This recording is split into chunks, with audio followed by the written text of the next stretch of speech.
있습니다. 그 기후 변화 당사국 총회인데요.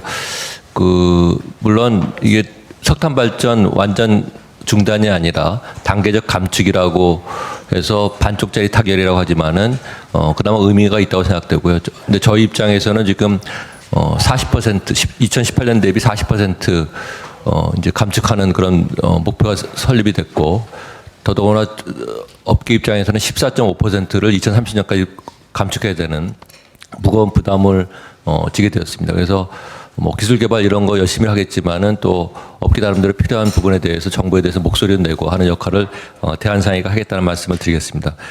두 번째는 산업부에서 KESG 지표를 가이드라인을 발표를 했습니다.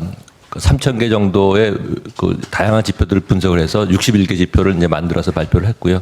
이게 이제 앞으로 이제 저희 중소기업, 중견기업들이 주로 지켜나가야 될 그런 지침이 될 것 같습니다. 근데 사실은 뭐 다른 데서도 다 자꾸 뭐 자가 진단 지표라든지 뭐 이런 것들을 하고 있어서 이런 것들하고 어떻게 조화를 이루냐가 앞으로의 그런 과제가 되겠습니다.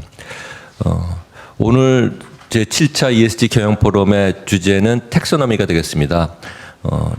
EU에서 이제 그린 텍소노미가 발표된 이후에 이제 인권 보호를 주도 내용하는 소셜 텍소노미가 지난 7월달 초안이 발표가 됐고요. 내년 7월부터 적용된다고 합니다. 그래서 오늘 발표 내용을 보면서 앞으로 EU의 텍소노미에 어떻게 대응해야 될지, 또 환경부에서도 K 텍소노미를 지금 검토하고 있다는데 그 움직임은 어떻게 되고 있는지에 대해서 한번 토론할 수 있는 그런 좋은 기회가 되었으면 합니다. 오늘 코로나에도 불구하고 이 조찬을 하게 되었는데요. 저희가 이 조찬은 생략을 하겠습니다. 그 대신 나가실 때 샌드위치 들고 나가실 수 있도록 이렇게 준비를 했으니까요. 꼭 들고 나가실 수 있도록 이렇게 부탁을 드리겠습니다. 제 말씀은 이 정도로 하고 저희 이영희 위원장님 말씀 부탁드리겠습니다. 네, SK 이희영입니다. 오늘 사실은 요즘 뭐 워낙 코로나가 좀 심하게 되어서 좀 여러 가지 고민도 많이 있었지만은 조심해서 저희들이 참석된 모든 분들 건강 관리 잘 하시길 바라고요.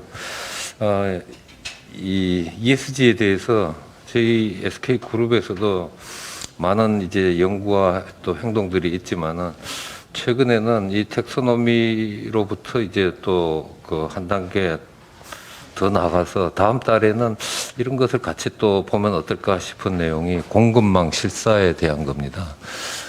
EU에서 지금 아마 12월 이내로 법이 통과될지 아니면 내년 초에 통과될지 곧 뭐 통과될 것으로 생각하고 있습니다만은 공급망 실사에 대한 어떤 그 EU 차원에서의 법률이 제정이 되게 되면은 또 여러 가지로 파급 효과들이 많이 있지 않을까 하는 그런 생각이 들고요. 저희들이 우리나라에서는 대기업과 중소기업 간의 어떤 새로운 관계 형성을 어떤 식으로 어떻게 해야 할지에 대한 고민도 같이 연결되는 그런 주제가 아닐까 싶고요.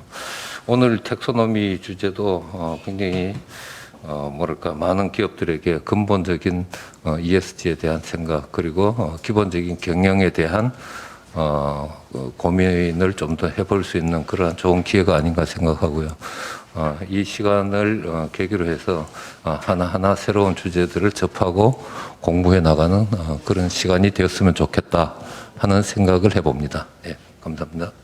예, 좋은 말씀 감사합니다. 다음은 정부 측에서 최남호 산업정책관께서 나와 계십니다. 한 말씀 부탁드리겠습니다. 네, 산업통상자원부 산업정책관 최남호 국장입니다. 제 기억이 맞다면 아마 2000년대 초반에 산업부에서 처음으로 윤리경영이란 주제를 가지고 대한상의를 포함한 경제단체들하고 얘기를 했던 기억이 있는데요. 시간이 흐르다 보니까 이제 관심이 굉장히 많아진 것 같습니다. 저희가 탄소 중립도 발표를 하고 부회장님 말씀하셨지만 얼마 전에 제가 ESG 가이드라인도 발표를 했습니다. 저희가 우려는 아니지만 기업과 같이 검토하는 이유는 ESG를 포함해서 탄소 중립을 포함해서 또 공급망도 말씀하셨는데 이런 여러 가지 요인들이 저희 기업이 특히 우리나라와 같이 대무역 의존도가 높은 국가에서 새로운 무역 장벽으로 될 우려가 항시 존재하고 있는 것 같습니다. 그래서 저희는 그 기업분들하고 같이 이런 이 규제 요인으로 작용할 수 있는 부분에 대해서 지속적으로 워치를 하고 같이 준비해 나갈 수 있게 되기를 그런 준비 작업을 계속하고 있다는 말씀을 드리면서요. 또 텍소노미도 얘기하셨지만 지금 또 대내적으로 저희가 그 금융위원회 또 환경부하고 지속적으로 녹색 분류 체계나 뭐 순환과 관련된 여러 가지 작업을 같이 하고 있는데 오늘 여기서 진행되고 있는 여러 얘기 또 저희가 참고를 해서 그 정부 내에서 이런 다양한 준비 작업을 하는데 도움이 될 수 있기를 기대하겠습니다. 네, 감사합니다. 네, 감사합니다. 그럼 이제 주제 발표로 들어가도록 하겠습니다. 오늘 세 분이 발표를 하시겠는데요. 임성택 우리 법무부인 지평 변호사님께서 K 소셜 텍소노미 동향화 과제에 대해서 발표해 주실 예정이고요. 명재규 기술교육대 교수님께서 캅 26 주요 내용과 시사점, 그리고 연세대 조신 교수님께서 ESG 투자 현황과 과제에 대해서 발표해 주실 예정입니다. 먼저 임성택 변호사님 좀 발표 부탁드리겠습니다. 네, 안녕하십니까. 임성택 변호사입니다. 오늘 여기 나가서 하나요? 네. 여기 이게 뭐 화면이 있어서 좋네요. 네. 네, 법무부인 지평의 임성택 대표입니다. 오늘 제가 말씀 나눌 주제는 이제 텍소노미입니다. 시간이 15분이라서 짧게 말씀드리겠습니다.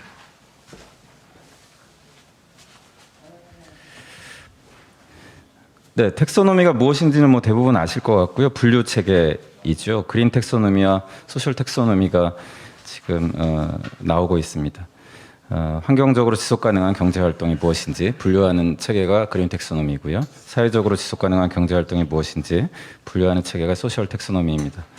제가 이제 그냥 퀴즈를 하나 넣어봤는데 다음 중 녹색 에너지가 아닌 것은 석탄화력, LNG, 원자력, 태양광. 명확히 아닌 건 태양광 같고 명확히 아닌 건 석탄화력 같고 명확히 녹색 에너지인 건 태양광 같은데 실은 태양광도 예컨대 생물 다양성을 파괴해서 산림을 무단 벌채해서 만든 태양광은 텍소노미에서 제외되죠. 지금 논란이 되는 것은 주로 LNG와 원자력인데요. 뜨거운 이슈가 되고 있습니다. 이런 이제 태양광은 이제 녹색 텍소노미에서 제외되고 있습니다. 텍소노미는 이제 주로 EU가 먼저 이렇게 만들어 나가고 있는데 보시면 이제 지속 가능 금융 행동 계획, 지속 가능 금융 액션 플랜의 일환으로 이루어져 있고 이미 레귤레이션이 만들어져 있고 소셜 텍소노미까지 초안이 발표되어 있는 상태입니다. 세계의 텍소노미를 보면 EU뿐 아니라 뭐 CBI의 기후채권 텍소노미, ISO의 녹색융자 텍소노미, 뭐 중국인민은행의 녹색채권 프로젝트 목록, 일본의 전환금융 지침 이러한 것들이 이미 나와 있고요. K-텍소노미도 최근에 발표되었습니다. 전부 다 보시면 뭐 이제 녹색 금융의 기준, 지속가능 금융의 이제 분류 체계라고 말씀드릴 수 있겠습니다. 그래서 이제 통상 텍소노미에 대해서 약간의 오해가 있는 것은 이게 어떤 산업에 대한 새로운 규제가 아닌가라는 이제 질문을 하게 되는데, 그러니까 예컨대 그린 텍소노미에 제외되어 있는 산업은 규제되거나 금지되는 것이 아닌가라는 우려를 하고 있지만 그런 것은 아니고 텍소노미 철저히 이제 금융의 어떤 수단이고 체계입니다. 그래서 녹색 금융 또는 녹색 투자 그리고 그와 관련된 그린워싱 같은 것을 방지하기 위한 용도입니다. 말 그대로 2050 넷제로 사회 실현을 위해서 결국 돈의 흐름이 녹색 에너지, 녹색 산업으로 움직여야 한다. 나아가서 SDGs, 지속가능 발전 목표를 달성하기 위해서도 어떤 돈의 흐름이 어떤 그런 사회 이슈를 해결하는데 들어와야 된다라는 일환으로만 나온 분류 체계라고 할 수 있겠습니다.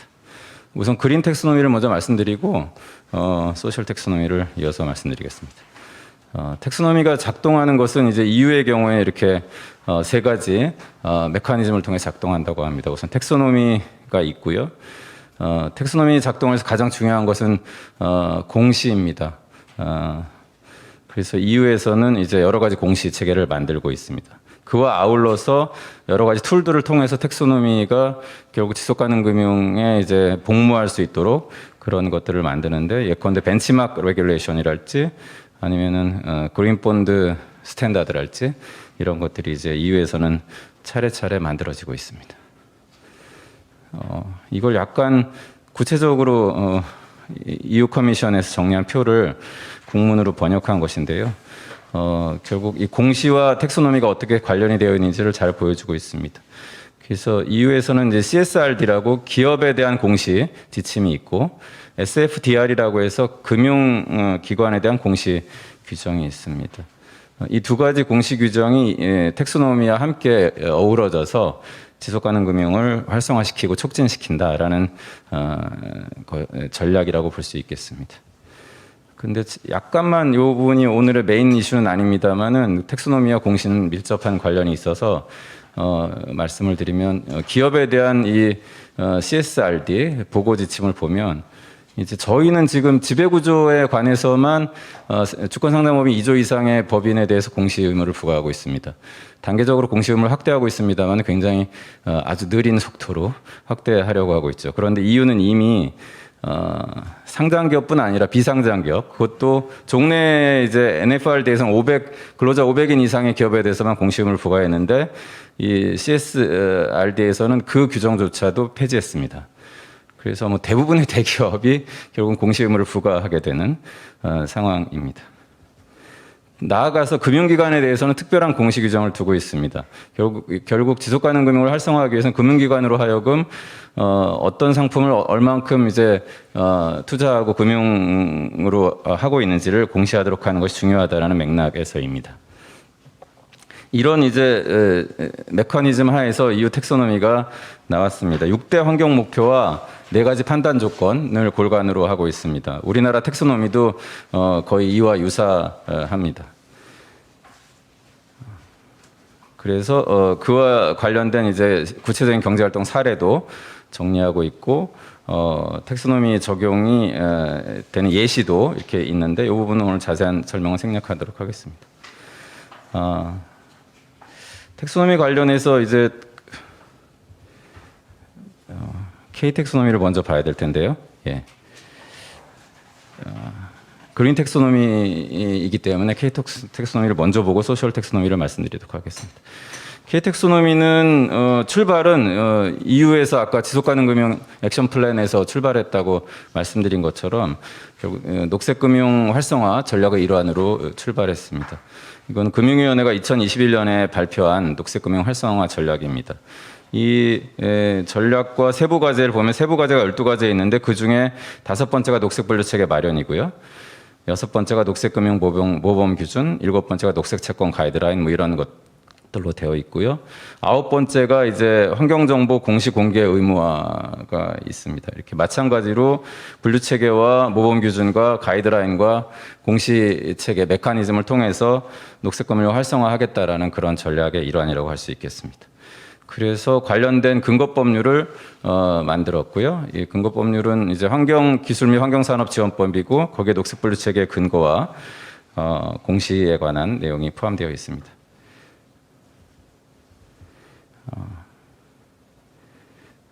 네, 이게 제가 사실은 드린 파일하고 좀 달라서 약간 제가 당황스러운데 마지막으로 드린 파일하고 좀 다른데 이 K 텍소노미와 관련돼서는 우선은 제가 드리고 싶은 말씀은 짧게 드리고 싶은 말씀은 우선 그 EU에서 보면 제가 이게 좀 예전 강의 자료이고 그 최근에 드린 파일이 아니네요. 그래서 이번 강의를 목적으로 드린 파일이 아닌데 그러니까 EU에서도 똑같이 원전과 지금 LNG가 녹색 텍소노미에 포함되는지에 관해서 논란이 있습니다. 그래서 텍소노미에서는 실은 원전과 LNG가 빠져 있었고요. 그와 관련해서 새로운 무슨 이제 보고서도 나오고 의견을 수렴하는 과정에 있습니다. 그런데 K 텍소노미에서는 독특하게도 이제 그 녹색 부문 외에 전환 부문이라는 것을 K 텍소노미 안에 포함시켰습니다. 이 전환 부문은 이제 녹색 산업을 활성화시키기 위한 과도기적으로 필요한 그런 것을 이제 포괄하고 있는데요. 이 전환 부분에 지금 LNG가 들어가 있고 원전은 여전히 빠져 있습니다. 이 부분을 가지고 지금 시민사회나 환경단체에서는 굉장히 논란을 벌이고 있습니다. 그런데 EU에서도 동일한 논란이 있습니다. EU에서 이제 논란이 있는 표를 제가 원래 하나 만들었었는데 뭐냐면은 EU는 우리보다 훨씬 녹색 산업이 활성화되어 있음에도 불구하고 그린 텍소노미에 포함되어 있는 산업은 5%에 불과하다는 겁니다. 나머지 95%는 벗어나 있죠. 그런데 마치 나머지 95%가 뭔가 안티 그린이라는 이미지를 가질 수 있다. 근데 실제로는 그린과 무관한 산업이 엄청 많다. 그래서 이제 그와 관련돼서 이제 어떻게 그럼 보완할 것인가와 관련해서 최근에 나오는 논의는 브라운 텍소노미입니다. 그러니까 명백하게 그린이 아닌 이제 레드 영역이 있고 그리고 그린과 무관한 화이트 영역이 있다. 그런데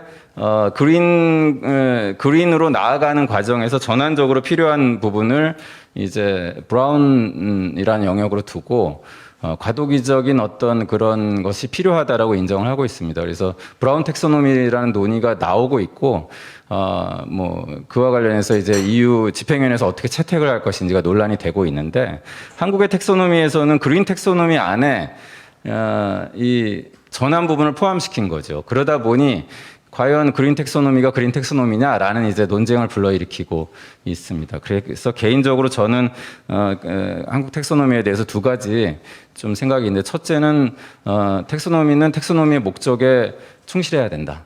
그러니까 텍소노미의 이유는 아까 녹색 에너지, 녹색 산업을 활성화시키기 위한 금융을 통해서 활성화시키기 위한 전략의 일환입니다. 그런데 애매한 논쟁적인 내용이 그린 텍소노미에 들어가면 굉장히 시민사회의 신뢰나 어떤 국제사회의 지지나 투자자들의 동의를 얻기 어렵다. 그래서 텍소노미는 텍소노미답게 만들어야 된다는 거고요. 두 번째는 국제사회의 흐름에 부합해야 된다고 생각합니다.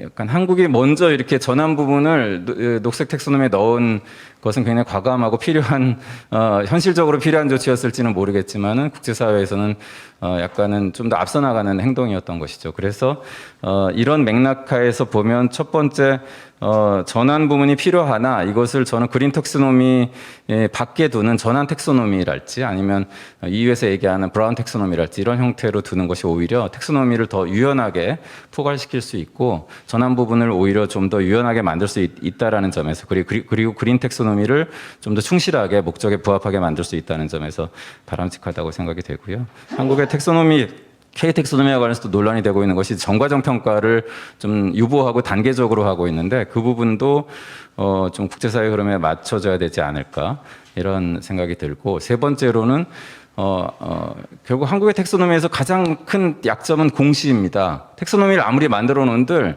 지금 공시 의미가 환경공시도 주권상장법인 2조 이상의 법이면 아까 환경산업법에 따라서 공시 의무가 있고 자본시장에 따른 공시 의무는 없습니다. 환경공시 의무는 없습니다. 그러다 보니 결국 텍소노미가 제대로 작동하기 어렵다라는 거죠. 그래서 아까 EU의 사례처럼 금융기관의 공시 규정을 두고 기업의 공시 의무도 좀 더 확대하는 것이 바람직하다. 마지막으로는 저 요거를 말씀드리고 싶은데 한국의 텍소노미에서 요 세 번째 기준 미니멈 소셜 세이프 가드라는 기준을 굉장히 모호하고 약간 선량한 풍속에 반하는다는 표현이랄지 이런 것들이 막 들어가 있거든요. 그래서 그런 것들이 애매해서 오히려 이렇게 명확한 사회적 안전장치를 준수하는 것에 관한 좀 더 진보된 논의가 필요하다. 그것은 결국 소셜 텍소노미하고도 연관되어 있을 거라고 생각이 됩니다.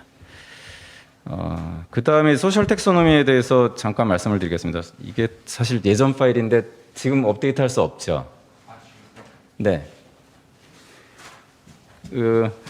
소셜 텍소노미의 모체는 이건 제가 상공회에서 얼마 전에 한 달 전에 강의를 했는데 그때 나왔던 파일이고 오늘 토론 자료로 보낸 파일이 아니고 아마 실무적으로 좀 약간 착오가 있었던 모양입니다.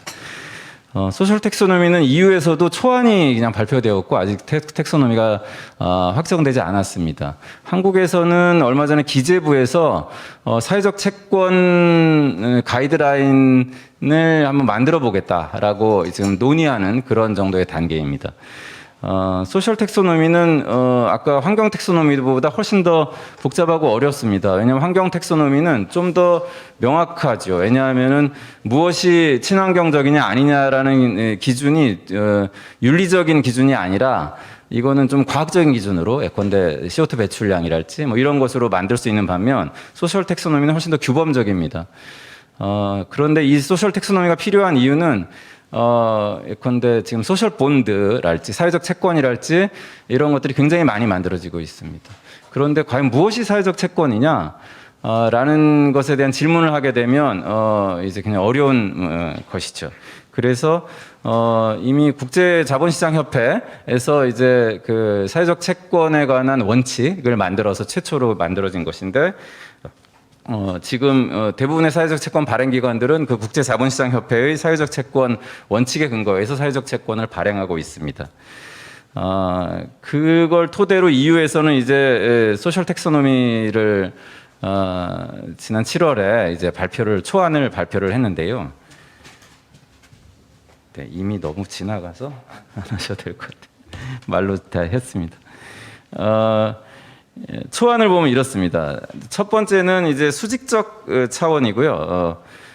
수평적 차원 이렇게 두 가지 수평적 차원과 수직적 차원의 기준을 이제 도입하고 있습니다. 수평적 차원에서는 키워드는 이해관계자의 인권이고요. 수직적 차원에서는 상품 서비스가 삶의 기준을 향상시키는지 이 두 가지입니다.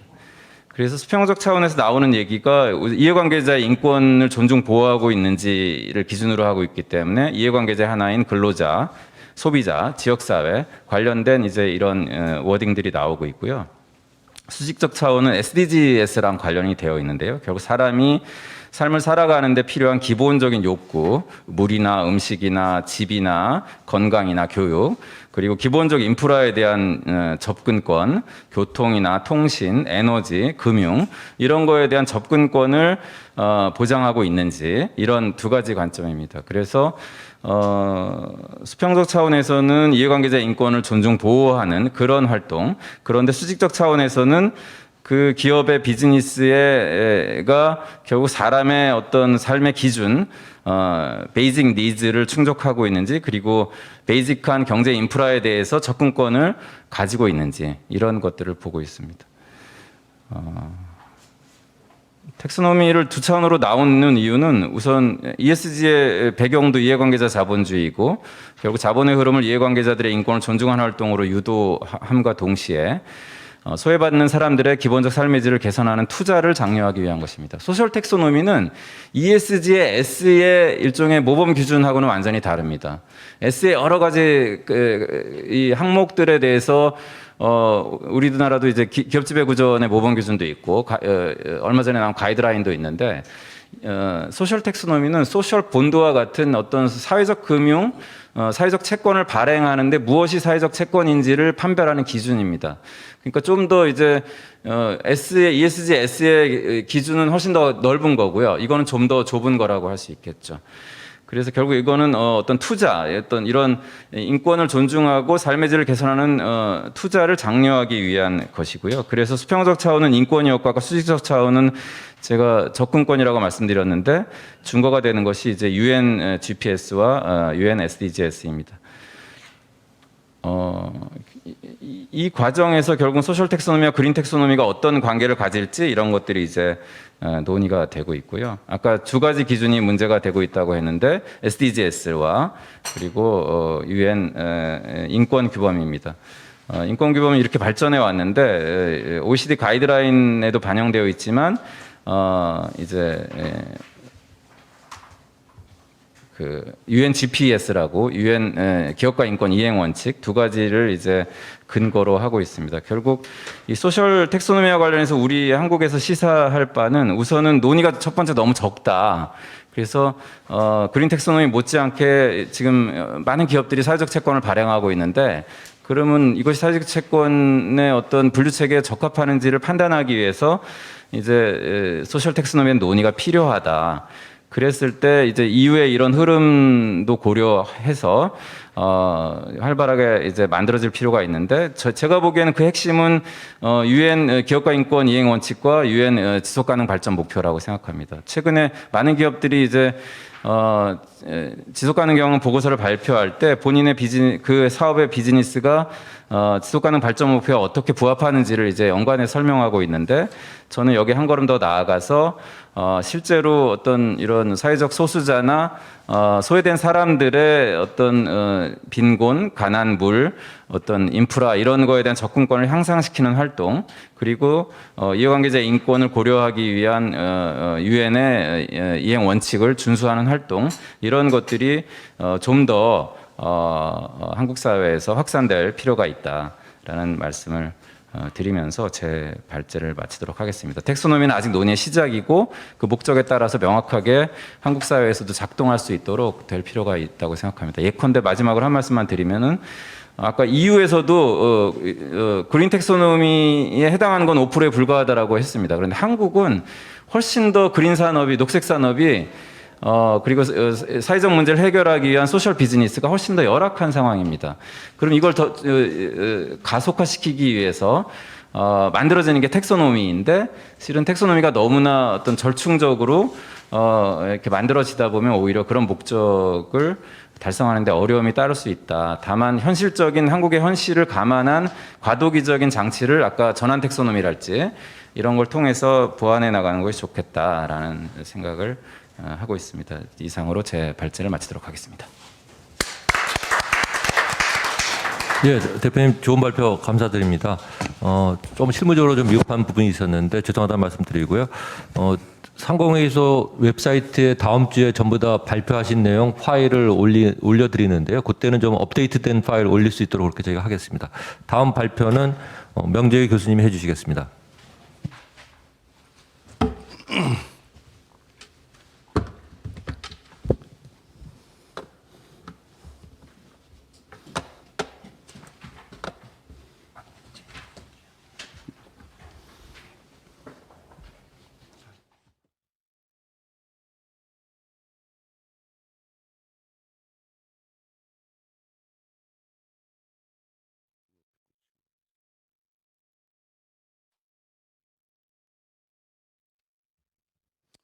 예, 안녕하십니까. 명재기입니다.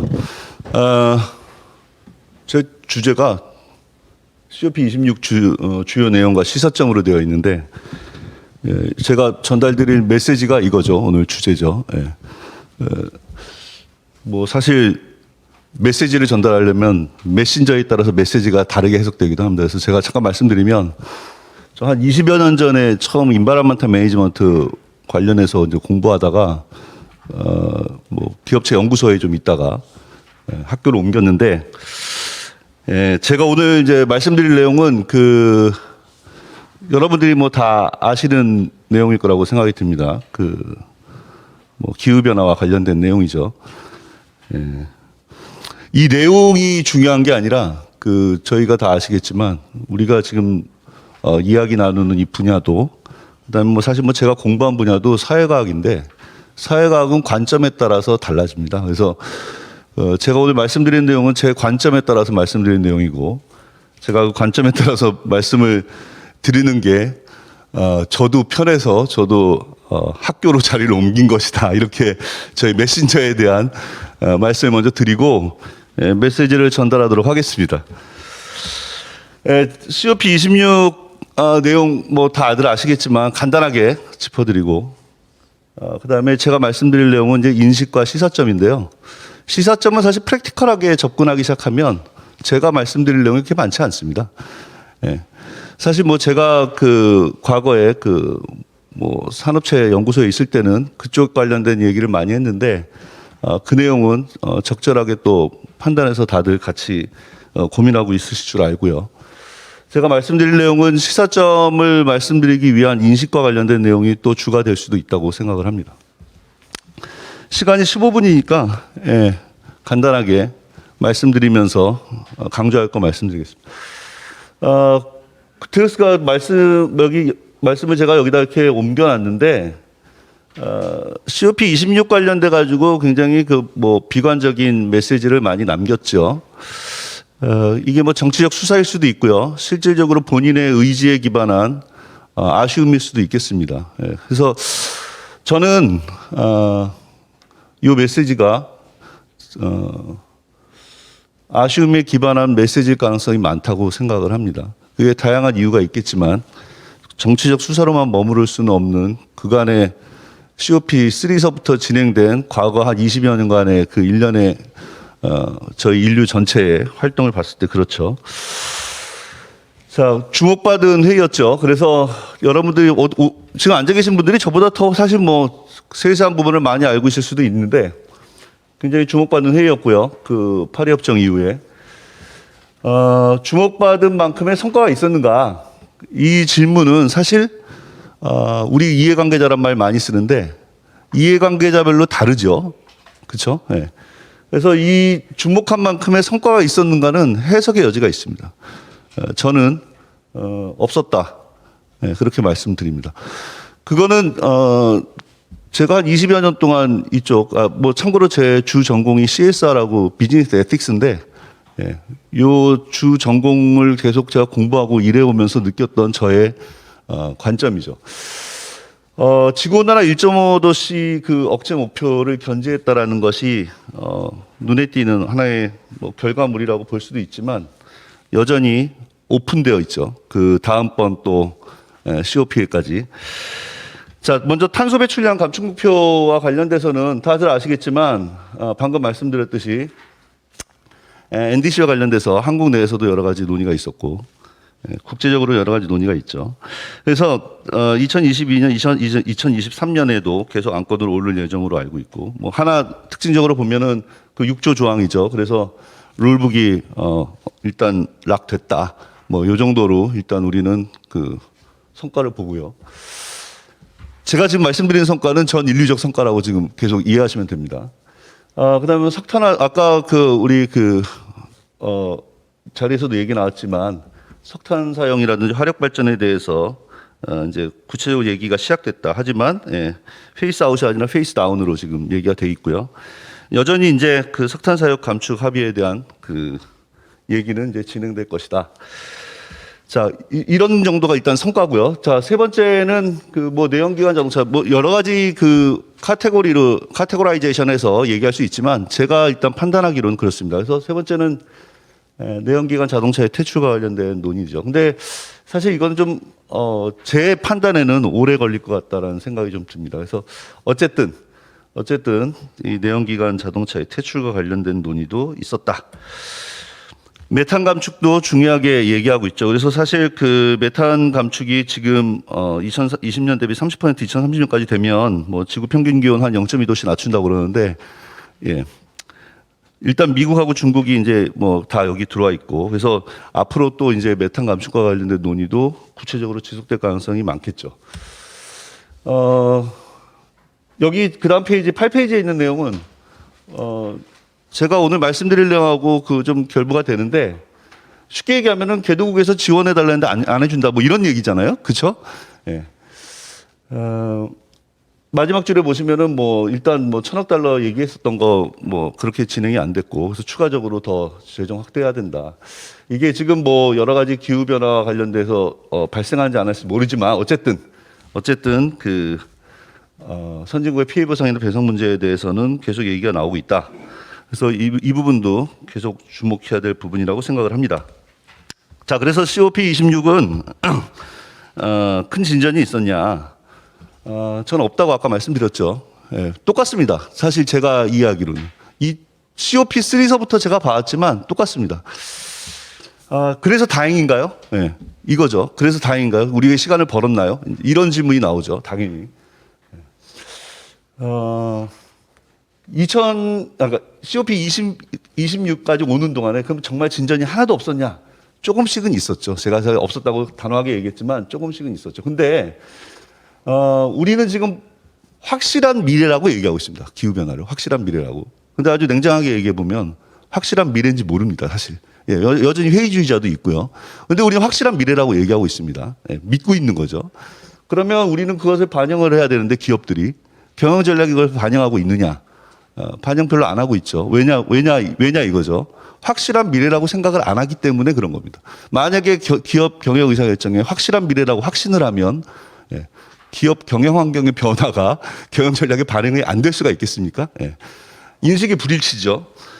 우리는 지금 COP26 얘기하면서 기후변화 얘기하고 있지만 예, 여전히 그 한 사람의 몸속에 두 가지 인식이 공존하고 있습니다. 마찬가지로 제가 얘기하면은 그것은 여러 가지 보는 시각에 따라 차이가 나기 때문에 얘기합니다. 64개국 중에 59위라고 보는 사람도 있고 32개국 중에 11위라고 보는 기관도 있습니다. 예. 어쨌든 한국은 어떻게 지금 해야 되냐를 떠나서 기업은 어떻게 해야 되냐 생각을 해야 되는 상황이 된 거죠. 자, 제가 이제 말씀드릴 내용인데 그래서 기후변화는 실제 아니야. 이거 비판적 실제론 관점에서 말씀을 드리면 리얼리티죠. 실제. 예, 실제 아니야. 와이기라는 학자는 뭐라고 얘기했냐면 Enacted Environment라는 얘기를 했습니다. 무슨 얘기냐 이게. 우리가 인식된 환경이라는 거죠. 우리가 규정한 환경 속에서 우리는 환경을 인식하지 객관적 실체가 아니라는 거죠. 물론 그 사회학에 얘기하는 여러 가지 환경과 기업과의 관계를 봤을 때 그것을 객관적 실체로 볼 수도 있고요. 근데 저는 이쪽 인식이 맞다고 생각합니다. 그러면 경영이라는 게 뭐냐? Enacted Environment를 어떻게 경영 의사결정에 반영하느냐죠. 그렇죠? 네. 그러니까 인식을 어떻게 하고 행동을 어떻게 하느냐 기업이 그 결정 과정이 있는데 그것이 전형적인 전략적 경영 의사 결정 과정이죠. 그것이 환경하고 영향을 주고받는다는 얘기입니다. 자, 우리는 여태까지 과학적 합리주의 전통에 따라서 기납적 증명으로 우리는 귀결돼 왔습니다. 그렇죠? 그래서 기후변화에 대한 회의주의자도 그걸 가지고 얘기를 하고 있죠. 선형적 사고에 있습니다. 그 A가 아니면 나대이죠. 그렇죠? 성공과 실패, 좌우, 옳음과 그름, 이익과 손해, 사실과 거짓 이렇게 우리는 이야기합니다. 하지만 우리는 언젠가부터 우리가 모르는 사이에 우리의 인식의 그 방식이 많이 바뀌어 왔습니다. 예를 들어서 경영학에서 얘기하는 투팩터 시어리 같은 경우에는 예, 핵심 성공 요인이 있으면 핵심 실패 요인이 있다는 얘기죠. 그렇죠? 그것은 서로 넘어가지 못합니다. 두 가지 기준이 따로 움직이죠. 원인과 결과의 구분이 불분명해집니다. 예.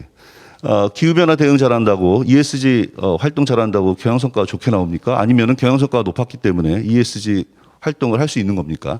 원인과 결과가 불분명합니다. 네오인스티튜셔널리즘 같은 경우에는 환경이 행위의 모든 것을 지배한다는 그 구제도주의의 관점을 버렸습니다. 행위자는 환경을 만들어낼 수 있습니다. 그 다음에 프리코셔널 프리벤션 프린시플 같은 경우에는 뭐 아주 쉽게 얘기하면 광우병 사태죠. 그렇죠? 네. 확실하게 과학적으로 증명된 위험이 없다 하더라도 위험하다고 인식되는 순간, 이넥티드 된 거죠. 위험하다고 인식되는 순간 우리는 거부합니다. 그것이 비과학적이라고 얘기할 수 없습니다. 왜냐하면은 인식이 바뀌었기 때문입니다. 사고의 전환이 된 거죠, 이미. 자, 우리는 지금 그런데 기후변화와 관련돼서는 어떻게 생각하고 있느냐? 흔히 레리 핑크 회장 얘기를 많이 하는데 저는 사실 이게 우리가 ESG, 예, 그런 모든 내용들을 얘기할 때, 많이 인용되곤 하는데 결론적으로 말씀드려서 과거의 인식체계 틀에서 논의하고 있는 주제라는 겁니다. 이 주제가. 예, ESG를 잘하면 경영성과 높아 나온다. 그리고 투자 수익률이 높이 나온다. 그 인식이 옳으냐. 우리는 목적론적 세계관에 살고 있거든요. 그렇죠? 자본주의는 목적론적 세계관입니다. 공리주의와 효용 극대화죠. 효용이라는 게 영어로 공리 아닙니까? 그렇죠? 유틸리티. 똑같은 얘기입니다. 근데 우리는 그런 목적론적 세계관을 버리려면 어떻게 살아야 되냐? 예, 의무론적 사고로 보완을 합니다. 실제로. 그래서 의무론적 사고로 보완한다는 게 뭐죠? 예. 밑에 얘기한 프랄라드가 얘기한 이 얘기입니다. 우리가 행하는 모든 행위가 경제적 이익 때문은 아니다라고 10여 년 전에 이미 얘기하고 돌아가셨죠. 예, 우리가 하는 모든 행위는 경제적 행위에 기반하고 있지는 않습니다. 하지만 우리가 논의하고 있는 모든 주제는 경제적 행위에 기반하고 그다음에 이코노믹 인센티브드 제도라든지 커맨드 앤 컨트롤 제도들이 기업의 활동을 추동하기도 하지만 그 두 가지가 추동하지 못하는 영역이 분명히 있습니다. 자, 그래서 지금부터 이제 시사점인데요. 간단하게 말씀드리겠습니다. 시간이 조금 있으니까 간단하게 말씀드리겠습니다.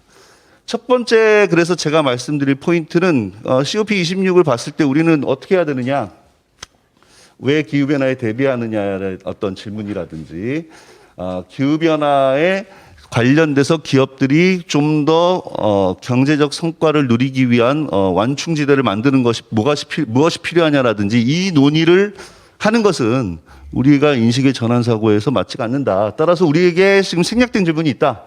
기후변화가 없다면 그럼 탄소 배출량 신경 안 쓸 것인가? 기후변화가 없다면 화석연료 사용을 그러면 줄이지 않을 것인가?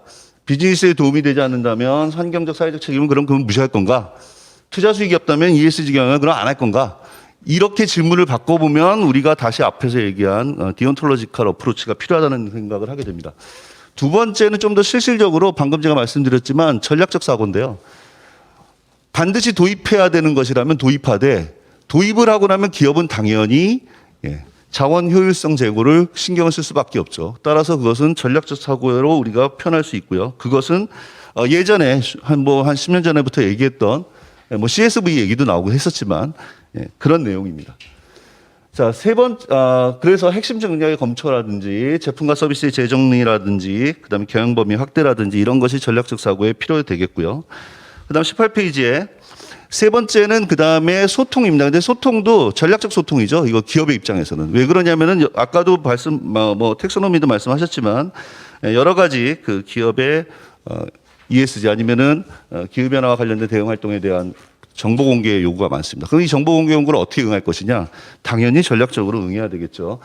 이 전략적으로 응한다는 얘기는 원래 있는 개념입니다. 어카운터빌리티 개념인데 어카운터빌리티는 이해관계자와의 그 기업 정보에 대한 의사소통이 기업이 의무로 하는 것이 아니라 공익을 위해서 하는 게 아니라 기업을 위해서 해야 된다는 논의입니다. 자, 그다음에 말씀드리고자 하는 내용은 19페이지에 우리가 다 알고 있는 이제 Common but Differentiated Responsibility인데 이게 국가 간에 지금 논의가 되고 있는데 사실 우리는 생각해 봐야 됩니다. 이게 국가 간의 논의라면 기업 간의 논의도 이것은 분명히 포함이 됩니다. 그래서 앞으로 구체적으로 COP26 이후에 논의가 구체적으로 진전이 되면 당연히 국내에서도 기업 간 논의가 확대될 것이다. 왜냐하면은 기업에게 가장 중요한 이해관계자는 기업입니다. 그렇죠? 경제적 이해관계 입장에서. 따라서 그 추가적으로 말씀을 드리면 스콥 1, 2, 3 같은 경우에 스콥 3 같은 경우가 대표적으로 기업 간 이해관계가 충돌되는 지점이 있을 수 있습니다. 그래서 이 부분에 대해서는 구체적으로 논의가 앞으로 진행돼야 될 것이다라고 생각을 합니다. 마지막입니다. 예. 제가 말씀드리고 싶은 내용이 마지막인데 이 내용은 기업의 그 ESG 기업의 뭐 예를 들어서 그 어떤 책임 있는 경영 활동을 요구하는 사람들이 이해관계자입니다. 그럼 이해관계자들의 요구 수준은 어떻게 되느냐를 생각을 해봐야 됩니다, 우리가. 그러니까 무슨 얘기냐면은 기업의 지속 가능성이 뭡니까? 기업이 오래 존속하는 게 아니라 기업의 경영 활동을 통해서 그 사회가 지속 가능하다는 얘기거든요. 그럼 그렇게 되려면 기업은 당연히 전략적 경영 활동을 해야 되고 그 사이에서 그것을 연결시켜 주는 것이 이해관계자들이 기업에 요구하는 이해관계자들의 요구 수준과 인식 수준입니다. 그래서 이해관계자들은 이런 이슈와 관련돼서 도대체 얼마나 인식을 하고 있고 좀 쉽게 표현하면 이해관계자들은 이 틀 내에서 어떻게 비즈니스를 할 건가 고민하는 것 이상으로 그들의 역할이 뭔지에 대해서 고민을 해야 됩니다. 네, 마찬가지 얘기고요. 그래서 종합적으로 한 페이지 23페이지에 있는데 기후변화 관련된 모든 이슈는 기업의 ESG 관련된 경영을 촉진하는 강력한 동인이 되고요. 사회적 인식의 제고가 필요합니다. 규범적으로 올바른 의사결정이 선행되고 나서 전략적 사고가 필요하다는 얘기입니다. 세 번째로는 그래서 전략적 의사결정에는 기업의 여러 가지 방향이 있겠고 그다음에 에너지 효율 제고라든지 신재생 에너지 확대라든지 등등 관리적 성과에도 집중을 해야 되겠죠. 기업 간 이슈가 분명히 대두될 것이고요. 기업 간 이슈가 대두됐을 때는 공동의 차별적 대응에 대한 원칙에 대한 논의가 필요할 것이라고 생각을 합니다. 이해관계자의 사회적 책임 수준에 대한 담론이 필요합니다. 그 부분은 아직 한국에서 블랭크로 남아있는 영역이라고 생각합니다. 이상으로 발표 마치겠습니다. 예, 좋은 강의 감사합니다. 이 ESG에 대한 아주 넓은 시각 보여주셨는데 너무 시간이 짧았던 것 같습니다. 예. 다음은 조신 교수님께서 ESG 투자 현황과 과제에 대해서 발표해 주시겠습니다. 네, 안녕하십니까. 연세대학교의 조신입니다. 그 앞에 우리 명 교수님께서 그 26차 UN 기후변화 해박 당사국 총회 관련 내용을 쭉 말씀드렸는데 제가 듣다 보니까 제가 그 대통령을 수행해서 21차 COP21 파리 협정 때 참석을 했었던 기억이 새로웠습니다. 그때 어떻게 하면 우리가 탄소 배출량을 국제사회의 어떤 그 압력 내지 기대와 또 우리 산업계의 어떤 어떤 그 실정과 이런 거에서 밸런스를 맞춰야 될까 참 내부에서 토론도 많았고 양쪽 다에서 비판과 어떤 그 압력이 사실 있었던 그런 문제인데 지금도 사실은 똑같은 뭐 물론 상황은 많이 달라졌지만 여전히 그 압력이 양쪽에서 존재한다는 거는 동일하구나 하는 그런 생각이 들었습니다. 예. 제가 말씀드릴 순서는 뭐 이와 같고요. 조금 전에 컵26에 대해서 말씀을 주셨지만 사실 우리나라 언론에서도 뭐 크게 주목받지 않았던 얘기긴 한데 투자자들과 관련된 활동들도 있었습니다. 두 가지 주목할 만한 일이 있었는데 하나는 글래스고 파이낸셜 얼라이언스 포 넷 제로 그래서 450개 정도의 글로벌 금융기관 협의체가 올 초에 발족됐었는데 그들이 11월 3일 날 우리가 운용하는 130조 달러 이 자산을 파리 협정의 1.5도 목표 달성을 위해서 운용하겠다. 그렇게 합의했다라는 거를 발표했고요. 근데 참고로 그 130조 달러는 전 세계 금융자산의 한 40% 정도에 해당하는 금액이라고 합니다. 이거는 뭐 갑자기 돌발적으로 나온 건 사실은 아니고요. 2017년에 클라이밋 액션 100 플러스라든가 2019년에 UN 주도의 넷제로 에셋 오너 얼라이언스 그다음에 작년에 있었던 국민연금은 빠졌죠. 글로벌 연기금의 지속 가능한 자본시장을 위한 연대 선언 뭐 이런 것들의 연장선상으로 볼 수 있을 것 같습니다. 한편 같은 날 IFRS 재단은 이미 예고되었었던 것이긴 하지만 ISSB 즉 국제 지속가능성 표준위원회를 공식 출범을 선언을 했습니다. 그래서 IFRS가 재무정보 공식 표준을 제시하고 있는 것처럼 ISSB는 아마도 ESG 정보 공식 표준을 주도할 전망이고 그동안 산발적으로 추진되고 있던 여러 기관들과 협업해서 내년 하반기에 표준안을 발표하겠다라고 얘기했습니다. 한편 뭐 몇 달 지난 것이긴 하지만 매우 의미 있는 활동이 또 시장에서 자본시장에서 있었는데 그 행동주의 펀드인 엔진 넘버원 여기 뭐 대부분 다 아시겠지만은 엑슨모빌 미국의 가장 큰 석유 회사죠.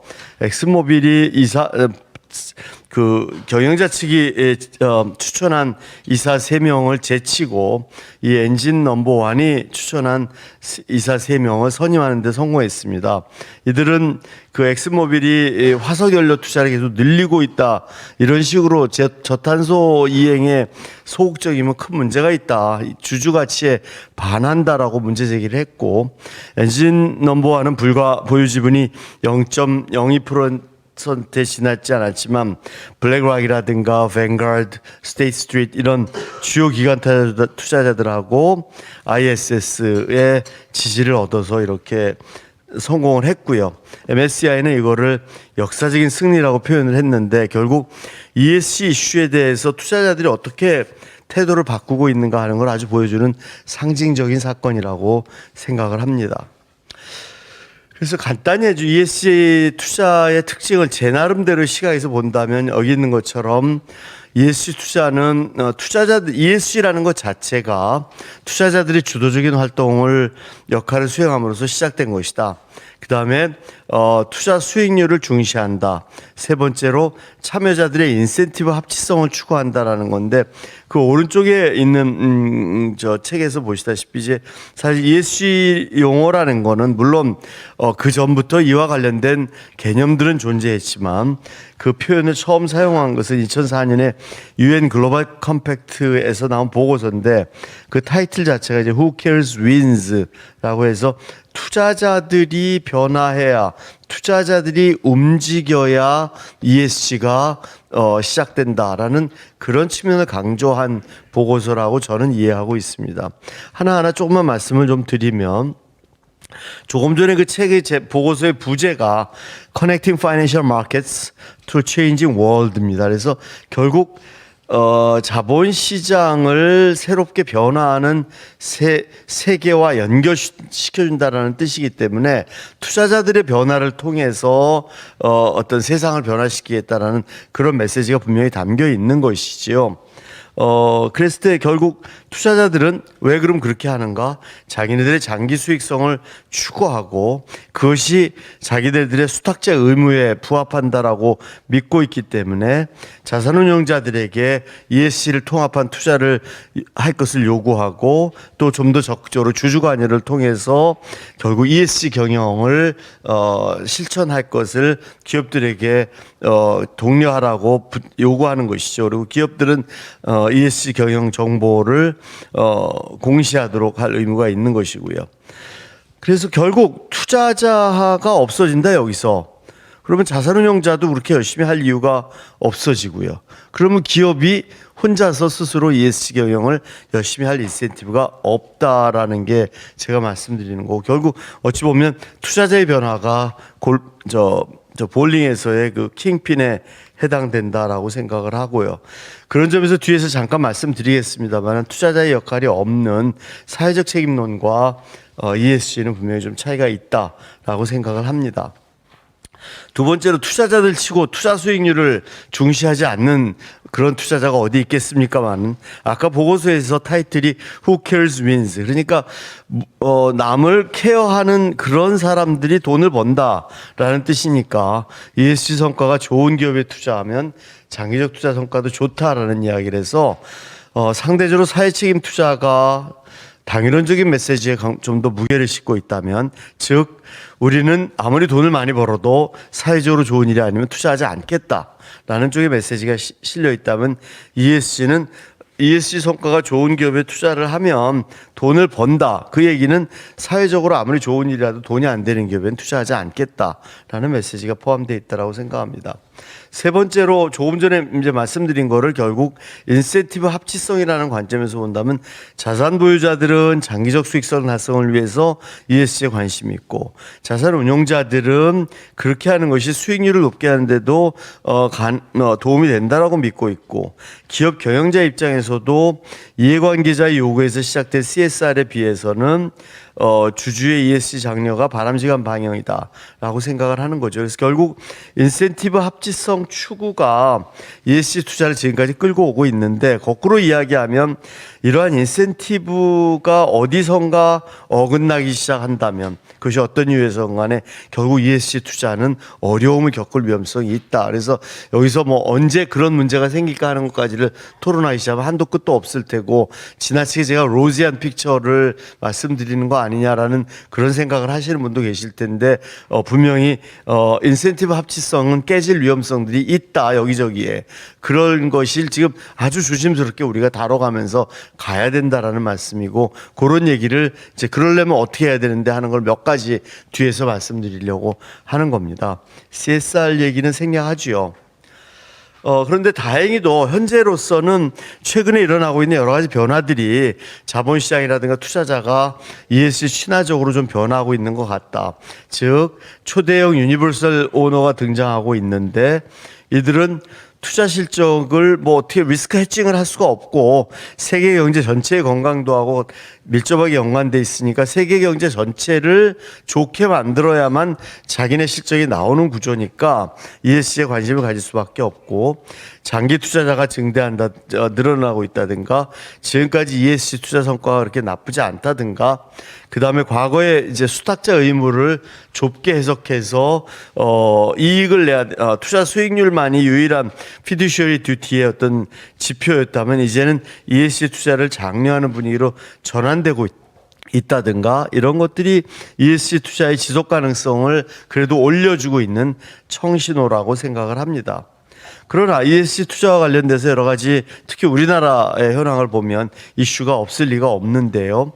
먼저 현황을 좀 보면, 이제 전 세계에서 본다면 글로벌 지속 가능 투자액이 2020년 초 기준으로 35조 달러고, 이거는 글로벌 전체 운용 자산의 한 36% 정도에 해당됩니다.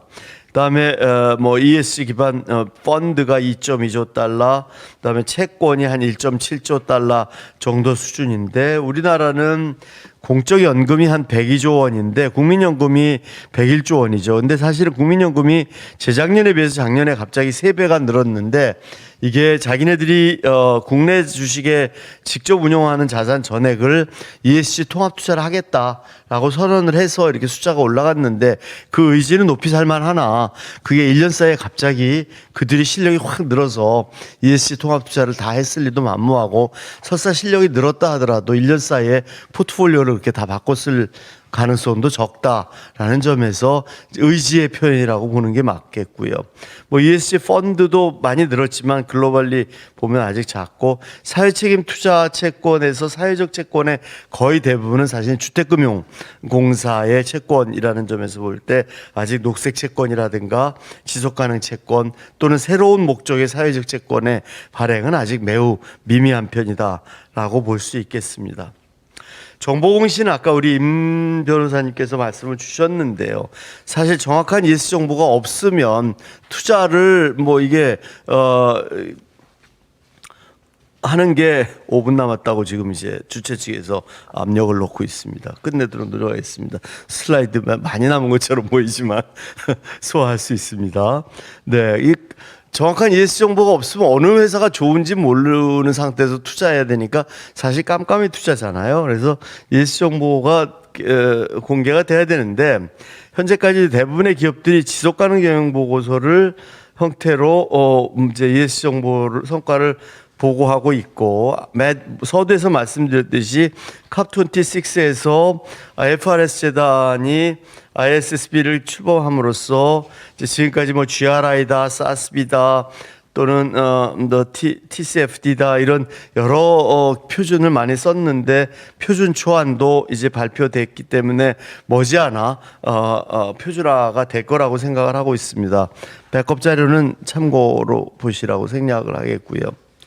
그다음에 EU가 어떻게 정보공개 프레임을 짜고 있는지는 아까 우리 임 변호사님께서 자세히 설명을 해주셨기 때문에 다행히도 거의 생략을 해도 될 것 같습니다. 그래서 기업을 대상으로 한 NFRD 아직 유효하죠. 근데 이제 2024년부터 발효될 CSRD 거기서 거의 모든 기업들이 다 이제 ESG 정보 공시를 해야 되는 상황이 되고 금융기관은 특히 금융 상품 같은 것에 대해서까지도 정보를 좀 더 자세히 공개하라 하는 식의 SFDR 의무가 있고요.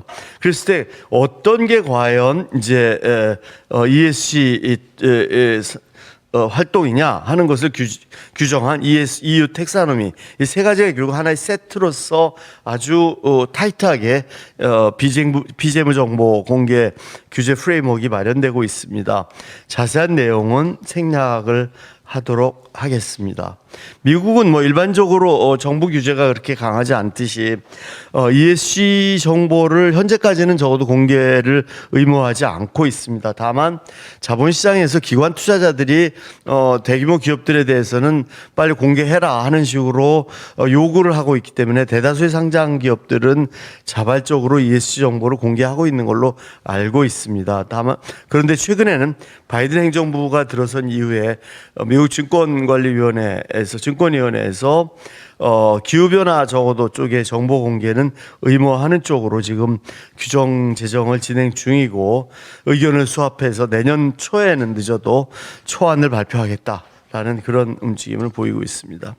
한국은 뭐 두 가지 주목할 거는 이제 지속 가능 경영 보고서는 역시 2025년부터 2조 원 아마도 자산 2조 원 규모 기업을 할 예정을 대상으로 해서 2030년까지 단계적 의무화를 할 예정이고 환경 정보는 뭐 이미 그 배출권 할당 대상 기업들 그다음에 최근에 자산 2조 원 기업 이상 기업들 확대산 1,800여 기업들이 환경 정보는 자세하게 공개를 하고 있습니다. 근데 아직까지는 의무화가 되고 있지 않기 때문에 지속 가능 경영 보고서의 경우에 한 130여 개 기업 정도가 지속 가능 경영 보고서를 발간하고 있는 걸로 알고 있습니다. 그래서 앞에 EU의 움직임, 심지어는 미국의 움직임하고 비교해도 좀 시기나 범위 깊이 면에서 많이 좀 늦는 편인데 이건 뭐 그냥 제가 30년 정도 정부의 어떤 규제의 움직임을 이런저런 측면에서 봤던 그냥 느낌으로 이야기한다면 아마 이대로는 못 버틸 거다, 정부가 앞당길 것 같다라는 느낌이 드는데요. 주로 대기업들을 중심으로 해서 좀 더 앞당기는 구조로 가지 않을까라고 생각합니다. 다만 이제 형편이 좀 어려운 중견기업과 중소기업은 좀 지원책을 마련한다든가 좀 더 자율적인 공시를 유도한다든가 하는 식의 이제 양쪽을 그렇게 이렇게 함께 가지 않을까 하는 생각이 듭니다. 한편 특이하게도 ISS가 지속가능경 보고서를 쫙 자기네들이 그 평가하는 기업들을 7천여 개 기업들을 한번 지속가능경 보고서를 평가해 봤더니 대상 기업이 모두 다 그 C+ 등급 이하더래요. 그래서 결국 이게 공시가 의무화되어 있지 않고 많은 나라에서 공시 기준이 표준화되어 있지 않고 제3자 검증을 잘 받지도 않고 하다 보니까 공시의 질이 낮을 수밖에 없다라는 그런 측면을 보여주고 있고요. ESG 성과의 평가는 생략해도 될 것 같습니다.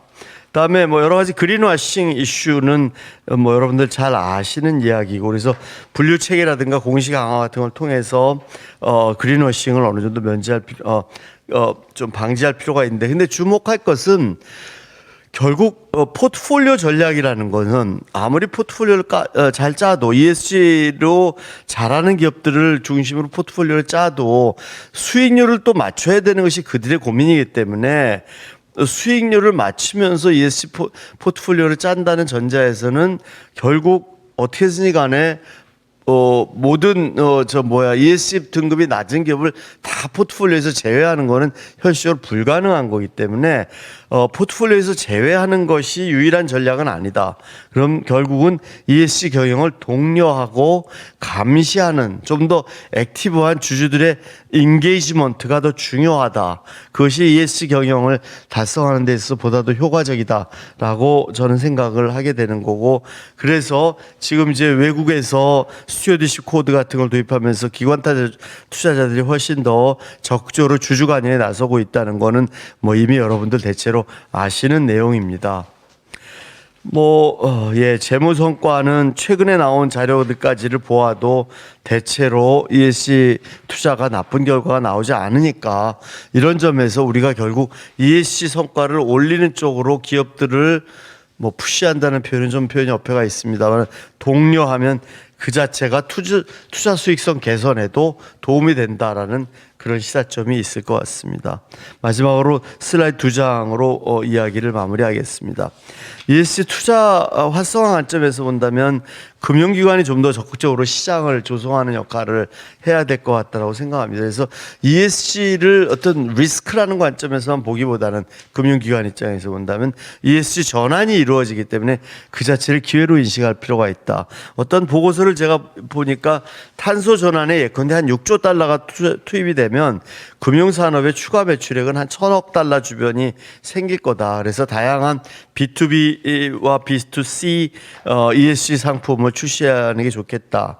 그 다음에 ESG 경영을 촉진하기 위해서 투자자들이 적극적으로 주주 관여를 해야 되겠다. 특히 국민연금이 좀 더 적극적인 의결권 행사가 필요하다. 다만 현재 국민연금의 어떤 그 가버넌스가 정부로부터 독립되었다라고 보기는 어려우니까 이 부분을 먼저 해결하는 것이 반드시 필요하겠다라고 저는 생각을 합니다. 다음에 ESG 정보 공시는 아까 이미 말씀을 좀 드렸고요. ESG 경영관 점에서 본다면 ESG 본질이 어떤 이해관계자의 압력으로부터 시작한 것이 아니라 투자자의 어떤 변화로부터 시작됐다라는 것을 우리가 명심하고 이것은 일시적인 어떤 유행이나 바람처럼 지나갈 일은 아닐 것이다. 그래서 홍보성 활동에 지나치게 치우쳐 있는 부분이 분명히 있다는 걸 다 느끼지 않습니까? 그랬을 때 전략적으로 중요한 ESG 활동, 즉 본원적인 비즈니스 활동과 ESG 활동을 결합할 때만이 결국은 성공한다라는 거는 누구나 아는데 그게 쉽지 않다라는 게 문제죠. 그래서 결국은 미션, 비전을 바꾸고 KPI의 조직을 그런 걸 반영하는 뿐만 아니라 결국은 마지막으로 평가와 보상까지 연계되는 것이 필수적이다라고 생각을 하고요. 결국 CEO 커미트먼트를 바탕으로 한 기업 문화 혁신이 필요하고 그러나 아무리 뭐라고 해도 결국은 단기 재무 성과와 ESG는 트레이드오프가 단기적으로 있을 수밖에 없죠. 그래서 그러한 트레이드오프를 극복하려면 기술 혁신이 분명히 필요하다라는 생각이 듭니다. 마지막으로 한 말씀만 문장을 드리면 결국 ESG라는 것이 뭔가라는 걸 경제학 관점에서 생각해 본다면 과거에는 시장 바깥에서 또는 기업 바깥에서 어떤 일이 벌어짐으로써 비용을 다른 사람에게 전가시켰던 활동들을 시장 내에서 또는 기업 내부화함으로써 비용을 추가적으로 부담해야 하는 상황인 것이 ESG의 본질이라고 저는 생각합니다. 비용이 증가되는 것을 기업이 좋아할 리는 없고 너무 고통스러운 일이죠.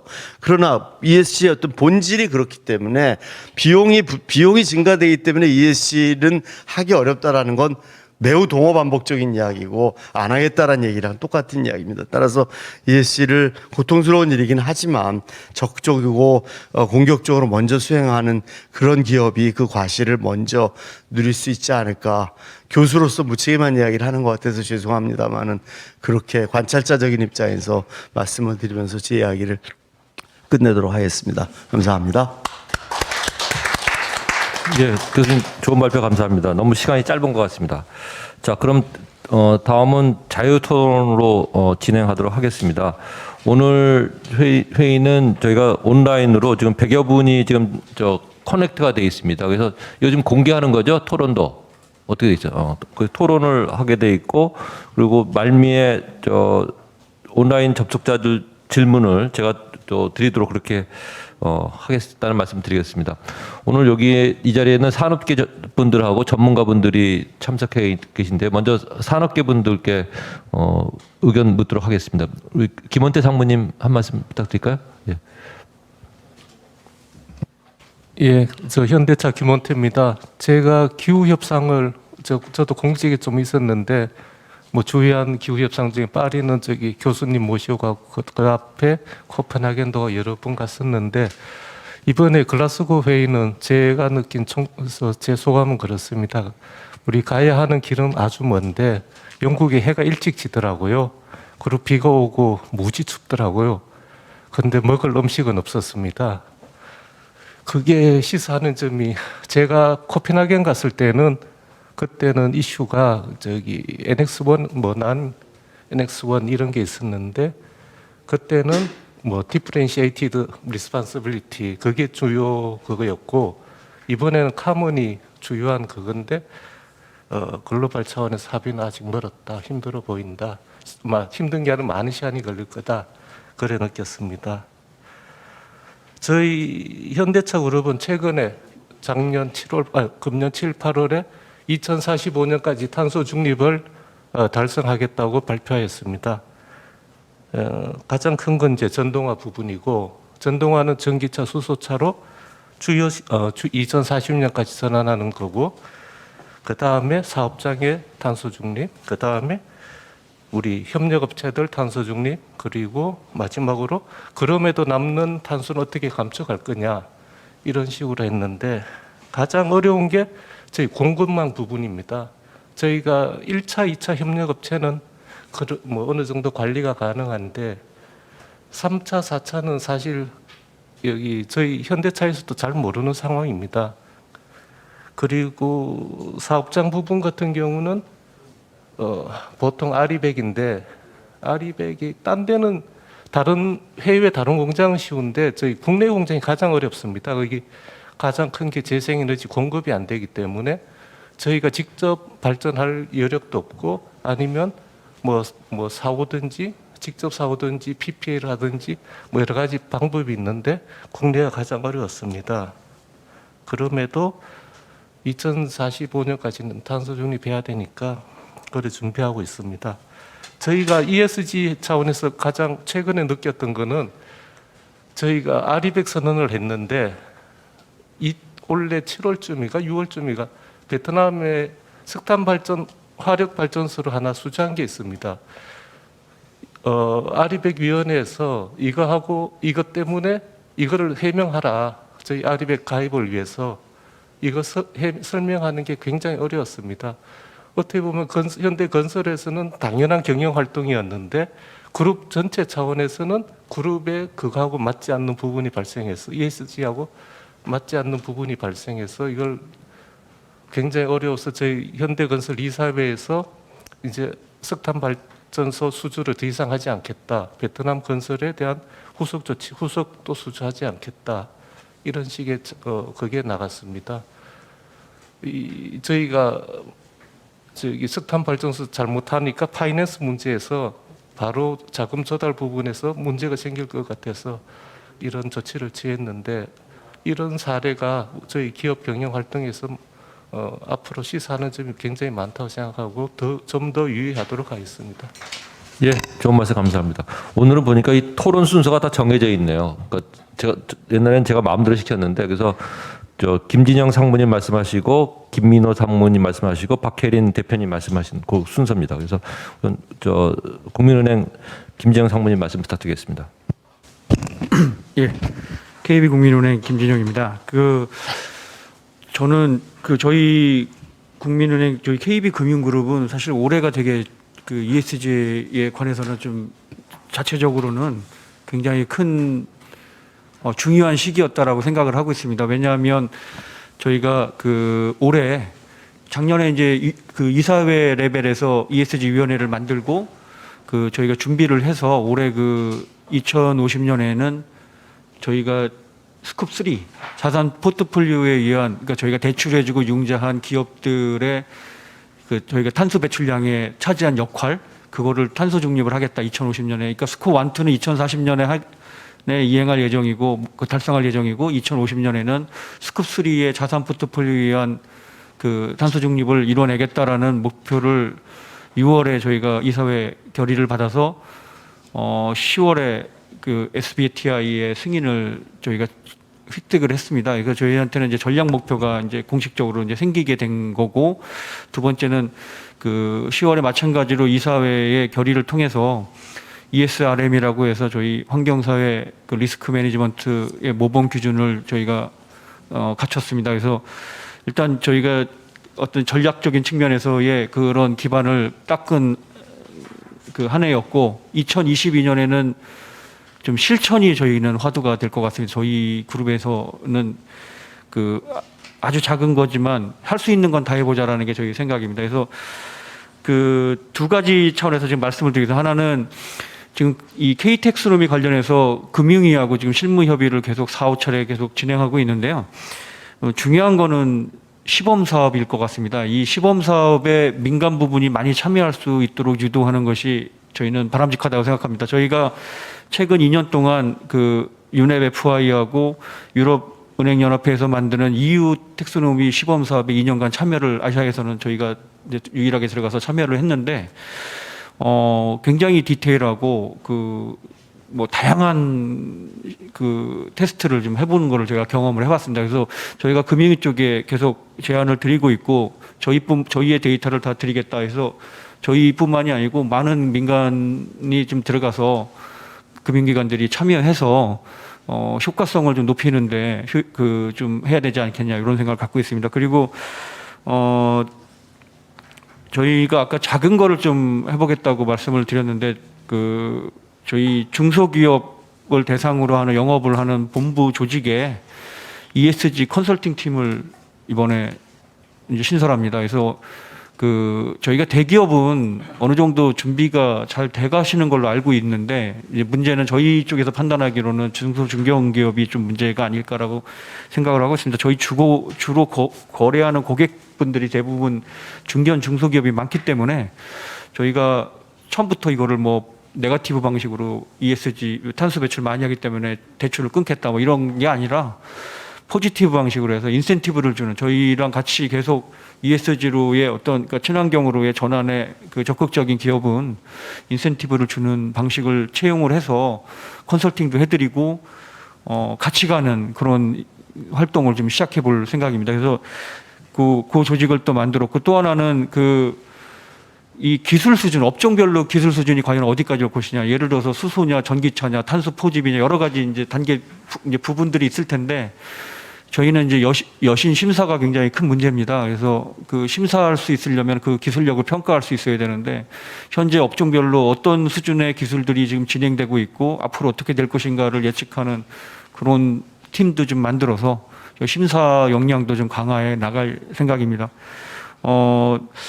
지금 실질적으로 저희가 그 금융에서의 역할, 그러니까 기업의 큰 목표로는 저희가 그린 웨이브 2030이라고 해서 2030년까지 50조를 그 ESG의 상품 투자 대출에 이제 투입하겠다라고 이제 목표를 세웠고 현재는 지금 28조 정도 지금 진행을 하고 있습니다. 근데 요거를 K-텍스노미가 이제 도입이 되면 여기에 맞춰서 다시 한번 이건 뭐 클릭 조정을 해야 될 것 같고 추가 목표를 이 목표를 넘어서 더 적극적으로 지원할 것을 약속드리겠습니다. 이상입니다. 예, 감사합니다. 다음은 김민호 상무님 부탁드리겠습니다. 예, 안녕하세요. 저는 금호석이야기 김민호 상무라고 합니다. 저희는 이제 올해 처음으로 이제 ESG 경영을 좀 하겠다라고 해서요. 이사회에다가 이제 ESG 경영 위원회를 만들고 그리고 이제 올해 그 여기 계시는 이제 법무부인 지평 도움을 받아가지고요. ESG와 관련된 체계들을 좀 갖추었습니다. 그래서 전단적으로 추진하는 ESG 경영 관리팀도 만들고 저희 나름대로 ESG 비전인 Let's Act, Advance and Accelerate for ESG 해가지고 트리플 A라는 전략을 세워서 이제 막 이제 ESG 경영 활동을 이제 시작하고 있습니다. 올해는 이제 여러 가지 우리가 이제 그동안 못 해왔던 부분들을 다 정비를 하고 이제 체계적으로 이제 체계를 수립했고 내년도에는 뭐 현대나 삼성, SK처럼 우리도 나름대로 비전을 좀 우리가 이제 추진해야 될 부분들 그런 부분들도 좀 설정을 하고 이니셔티브 가입을 통해 가지고 적극적인 활동들을 실천해 나갈 예정입니다. 저희 석유화학 산업은 뭐 철강과 마찬가지로 탄소 배출에 상당히 많은 기여를 하고 있습니다. 이 기여라는 말이 뭐 그렇게 썩 좋은 의미는 아닌데요. 그러다 보니까 이제 자연스럽게 우리가 이제 이런 부분들을 어떻게 배출을 적게 하고 또 에너지 사용량이 많다 보니까 친환경적인 에너지 부분으로 이제 전환을 계속적으로 해야 될 것 같습니다. 그런데 실질적으로 CCUS 부분에 있어서는 CCU 부분의 포집 부분의 이제 효율성도 좀 떨어지고 그 궁극적으로는 CCS 기술도 상당히 좀 어려운 부분입니다. 근데 이거를 기업체 혼자가 한다는 부분들은 상당히 어려운 부분인 것 같고요. 저희도 좀 장기적으로 국책연구기관하고 해서 이런 CO2에 대해서 어떻게 우리가 활용할 것이냐 이 부분들을 좀 장기적인 과제로 가져가야 될 것 같고요. 이 부분들은 오늘 산업정책관님 오셨는데 정부에서도 좀 적극적으로 관심을 가지고 지원을 좀 부탁드리도록 하겠습니다. 또 이제 저희들 같은 경우에는 이제 투자자들 아까도 이제 계속 나왔지만 블랙락이라든가 이제 국민연금이라든가 이런 부분이 있어서 너희들이 이런 활동들을 하지 않으면 우리는 이제 투자 부분들에 대해서 비중을 축소하거나 너희에 대해서 반대 의견을 내겠다라는 적극적인 신호들을 보내오고 있습니다. 그래서 그런 부분에 있어서 적극적으로 이제 우리가 의사소통을 할 필요가 있다라는 부분을 좀 많이 느끼고 있고요. 어쨌든 우리 자체적으로는 지금 납사 기반의 그 제품들 위주에서 어떻게 하면 좀 리사이클링 아니면 좀 바이오나 친환경적인 원재료 부분들 이런 부분들에 대해서 연구도 해나가고 있습니다. 또한 이제 전기차로 가기 때문에 우리하고 이제 관련된 전기차라든가 내연기관 부분들을 쓰지 않는 소재, 저희들은 이제 소재를 만드는 부분들이다 보니까요. 그런 그 소재들을 적극적으로 개발해서 중장기적인 관점에서 어떻게 하면 우리가 이거를 서스테이너블 하면서 서바이벌 할 수 있느냐 이런 부분으로 접근해 나갈 것입니다. 그래서 앞으로 좀 위원회 활동도 열심히 하면서 적극적으로 참여하도록 하겠습니다. 예, 좋은 말씀 감사합니다. 다음은 박혜린 대표님 말씀 부탁드리겠습니다. 네, 안녕하세요. 저는 이노마드 박혜린이라고 합니다. 저는 2007년부터 재생에너지에 대해서 연구를 하다가 2014년에 이노마드라는 법인을 창업을 했고요. 저희는 2016년부터 제조 과정에서 지금 이야기하는 ESG나 넷제로를 내재화를 해서 최근에 롤스로이스나 파타고니아 같은 공급망, 글로벌 공급망에 납품을 시작하고 있습니다. 최근에 개인적으로는 산중이나 이제 산자부 에너지위원회에서 위원으로 활동을 하고 있고, 작년부터 저희가 도메인별로 이런 넷제로 전략이나 교육을 담당하다 보니까 오늘 전체적으로 발제 말씀 들으면서 좀 크게 드리고 싶은 3가지 말씀이 있어서 오늘 좀 정리를 해봤습니다.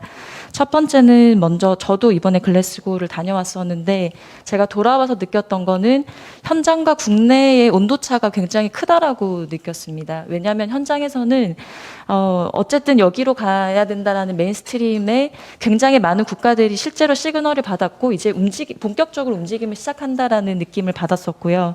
그리고 두 번째는 각 국가별로 굉장히 전략적으로 움직이고 있다라는 걸 느꼈었는데, 예를 들면 이번에 미국에서는 그 뭐 탈석탄에 대한 이야기는 뭐 적극적으로 참여하진 않았었지만 글로벌 메탄 서약 같은 경우는 굉장히 공격적으로 드라이브를 걸고 있었는데, 왜냐하면 미국에 있는 많은 국가들이 이미 이 농축산 부분이나 폐기물 부분에서 이 메탄을 저감할 수 있는 솔루션이나 측정 관리할 수 있는 기술들을 보유하고 있기 때문에 전환에 있어서 큰 기회가 만들어질 수 있다고 봤기 때문이라고 생각합니다.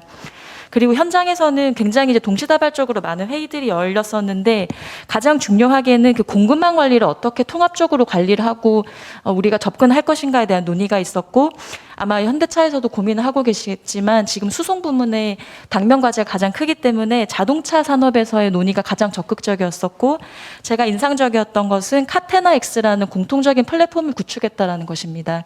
독일을 중심으로 해서 유럽에서는 국가가 주도를 해서 각 공급망에 있는 이해관계자들의 기관들의 데이터를 국가가 수집 관리를 하고 모니터링을 해서 언제든지 스콥 1, 2, 3에 대한 대응이 필요할 경우에는 대응할 수 있는 조치들을 기업들이 할 수 있도록 어떤 신뢰 기반의 플랫폼을 만들었다라는 게 굉장히 인상적이었었고요.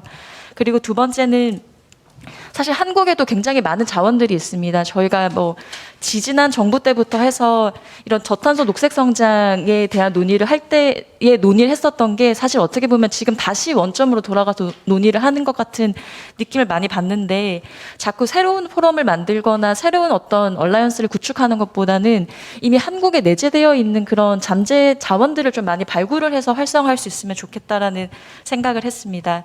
그리고 교육 부분이 굉장히 중요한데, 사실 지금 많은 기업들이 이런 것들을 환경 안전실에서 규제 대응이라고 보고 계시지만 실제로는 스콥3를 어떻게 관리하느냐는 앞으로 경영 전략에서 굉장히 중요한 부분이기 때문에 이걸 어떻게 좀 전략적인 관점으로 볼 것인가는 담당자들에 대한 인식이나 역량 강화가 굉장히 중요한 부분이라고 생각을 합니다. 그리고 지금 저희가 텍소노미에 대해서도 얘기를 했었는데, 사실 올 초부터 많은 리딩 그룹들은 한국에서 어떻게 하면은 탄소 중립을 할 것인가에 대한 하우를 논의를 하고 있는데, 실제로 가장 중요한 부분이 탈석탄이고, 실제로 민간 석탄 발전사들 중에서는 이 탈석탄을 하기 위해서 설비 전환을 해야 되는데 당장 기업의 도메인이 석탄 발전사로 되어 있다 보니까 설비 전환에 대한 금융 지원이 아예 되지를 못하고 있습니다. 그래서 이런 부분에 대한 회색 영역은 사실 굉장히 시의성이 중요한 부분인데 조금 더 그 리딩하고 있는 그룹들과는 별도로 논의할 수 있는 채널이 필요하지 않나라는 생각을 했었고요. 그리고 그 마지막으로는 결국 전환 부분이 필요한데, 우리가 그 에너지 전환에 대한 것도 굉장히 중요합니다. 결국은 한국에서 많은 부분들이 결국 뭐 80% 90% 정도가 에너지 소비에서 나오기 때문에 굉장히 중요한 부분이지만, 그것보다 먼저 선행이 되어야 되는 거는 결국 측정 관리를 하고 제3자 검증할 수 있는 체계가 필요한데, 지금 그게 너무 조직별로 다 파편화되어 있기 때문에 이걸 어떻게 통합 관리를 할 것인가. 그런데 제가 뭐 캅26에서도 봤지만 결국은 대기업이 주도를 해서 우리 산업 내의 공급망들이 어떻게 좀 궁극적으로 전환할 수 있을지에 대한 지원을 좀 체계적으로 논의하고 있었다라는 걸 좀 말씀드리고 싶었었고, 우리 산업계에서도 뭐 LCI DB라든지 기업들이 실제로 측정 관리하고 전환을 하기 위한 그런 기본적인 로데이터나 DB들을 좀 더 적극적으로 지원 관리해 주셨으면 좋겠다라는 생각을 했습니다. 그래서 마무리를 하면, 지금 산업부에서도 그 산업계별로 그런 전환 전략을 수립하고 그런 협의체를 만들고 계신 걸로 알고 있는데, 조금 이런 우리 대한상의에서도 민간 기업들이 적극적으로 좀 참여를 하고 사실 내년부터 저는 많은 변화가 이뤄질 거라고 보는데 좀 긴밀하게 협의할 수 있는 그런 신뢰 플랫폼들을 많이 만들어 주셨으면 좋겠습니다. 감사합니다. 예, 좋은 말씀 감사합니다. 다음은 전문가분들 의견 듣도록 하겠습니다. 순서가 우리 이준희 그룹장님부터 시작해서 박태호 파트너님, 이성경 센터장님, 그리고 유종익 실장님 순서가 되겠습니다. 시간이 좀 제약이 있어서 한 3분 이내로 좀 부탁드리겠습니다. 예, 3분 너무 어려운데 빨리 해보겠습니다. 사실 ESG에 대한 논의가 굉장히 공급 측면에서는 많이 되었던 것 같습니다. 사실 ESG라는 경영 환경에서 사실 그런 것들을 서바이벌 전략으로 경영의 매니지먼트적인 측면에서 고민해야 되는 건 지금 기업의 몫으로 되어 있습니다. 사실 여기 계신 대기업과 이제 여러 가지 큰 중견 기업들은 이미 산학협력을 통해서 어떤 그 제도적인 부분에 대응하거나 또는 대응을 넘어서서 필요한 전략으로 수립하시는 일은 이미 시작된 것 같습니다. 그런데 지금 저희의 어떤 1조에서 2조 사이, 1조 미만의 또 그 이하의 많은 회사들은 이것들을 어떤 식으로 그들이 대응이 아니라 필요에 의해서 경영 전략으로 수립해야 된다라는 부분들을 이제 막 깨닫기 시작을 했습니다. 그래서 저도 지금 논의 많이 되었던 것처럼 뭔가 집단 지성을 할 수 있는 날리지 쉐어링 플랫폼이 굉장히 필요한 시점이 아닐까라는 생각을 좀 하고 있고요. 그리고 두 번째로 조금 말씀드리고 싶었던 거는 회색지대입니다. 사실 막상 기업 자문을 하다 보면 우리가 2조 정도 돼서 이미 대기업군에 들어가 있는데 사실은 여러 가지 혜택을 받아서 빨리 그것들을 뛰어넘어서 정말로 ESG를 내재화해야 되는 그런 중요한 수출 기업들이 있습니다. 그런 기업들은 또 저희가 만들어내는 어떤 제도에서 벗어나고 있거나 또는 우리나라의 ESG 제도와는 상관없이 전 100%를 다 미국이나 유럽에 비즈니스를 하고 있거나 또는 일본에 있는 기업이 전부 다 고객사인 경우들, 이런 수출에 굉장히 의존도라든가 이미 시장에서 글로벌 비즈니스를 하고 있는 기업들은 우리 K가 붙어 있는 거를 넘어서서 굉장히 빠른 속도로 이것들을 부담을 갖고 지금 경영으로 고민을 하고 있는 상황입니다. 그래서 저희가 한국에서 ESG에 대한 어떤 경영과 우리나라 기업들의 경쟁력이라는 측면에서 볼 때는 지금은 시작점이니까 전부 다 해야 되는 그런 부분들로 첫 단추를 하는 건 굉장히 중요하지만 내년부터는 앞으로 이 기업의 특성 그리고 수출 그다음에 고객의 포트폴리오 그다음에 투자자의 포트폴리오는 어떻게 생겼는지에 따라서 아마 그 산업적인 어프로치가 달라질 것 같습니다. 그래서 기업 경영에 대한 어프로치와 또 산업별 그리고 그 기업의 특성별로 ESG를 어떻게 내재화할 것인가에 대한 구체적인 이행 전략이 기업은 고민이 돼야 되고 또 정부나 또는 공공 쪽에서는 그렇게 차별화된 경쟁력을 만들기 위해서 조금은 맞춤형으로 그리고 속속들이 약간의 회색지대가 생기지 않도록 많은 제도적인 부분들이 고민되어야 되지 않을까라고 생각을 하고 있습니다. 네, 안녕하십니까. 저는 딜로이트 박태호 파트너입니다. 최근에 어떻게 보면 지금까지는 보이지 않았던 환경이나 사회적 가치에 높은 가치를 이해관계자들이 부여하면서 저희가 이런 논의까지 하게 되는 게 아닌가 생각이 됩니다. 그리고 현 시점에서 어떻게 보면 ESG가 활성화되기 위해서 어떤 지원을 해야 되느냐 아니면 지금 워싱과 같은 부작용 때문에 규제를 해야 되느냐의 두 가지 갈래길에서 어떻게 보면 시장의 초창기이고 시장이 성장하는 과정에서 반드시 치러야 되는 그러한 논쟁이 아닌가 생각이 됩니다. 저는 이러한 부분에서 한 세 가지 관점, 각 이해가 관점에서 어떤 부분들을 주의해야 하고 어떤 부분 관점에서 노력을 해야 되는지에 대해서 한번 생각을 해봤는데요. 우선 기업 관점에서는 지금 현재 모든 기업들이 ESG가 초창기에 도입이 되고 있다 보니 평가나 대외적으로 ESG를 어떻게 우리가 추진하고 있는지에 대한 어떤 대외적인 인식 이런 부분에 굉장히 민감하게 반응하는 것 같습니다. 그리고 그러다 보니 발생하는 리스크를 최소화하기 위한 노력들을 하고 계신데 궁극적인 것은 ESG에 우리가 적극적인 투자를 하고 체계를 개선하고 어떤 여러 가지 노력들을 하게 되는 부분들은 아직까지 미흡한 것 같습니다. 그래서 기업의 입장에서는 이걸 하나의 평가의 잣대 그리고 리스크를 최소화하기 위한 용도가 아니라 ESG 관점에서 우리가 어떤 경쟁력을 가져나갈 수 있을지에 대한 궁극적인 고민이 필요한 시점인 것 같고요. 정부 같은 경우에는 단순히 규제만 할 것이 아니라 앞에서도 많이 강조하셨는데요. 어떻게 하면 기업들이 이러한 ESG를 제대로 수행할 수 있고 정보를 제공할 수 있을지에 대한 체계를 갖추고 교육을 활성화하고 특히나 산업별로 기업의 규모별로 어떻게 우리가 지원을 할 수 있을지에 대한 부분들을 밀도 있게 고민을 해서 모든 기업들이 ESG를 잘 추진할 수 있도록 하는 것이 필요하지 않겠나 생각이 됩니다. 그리고 금융 입장에서는 지금 현재 뭐 텍소노미와 같이 좋은 기업과 그렇지 않은 기업을 식별하고 뭐 감독하고 하는 그런 부분들도 굉장히 중요한 것 같습니다.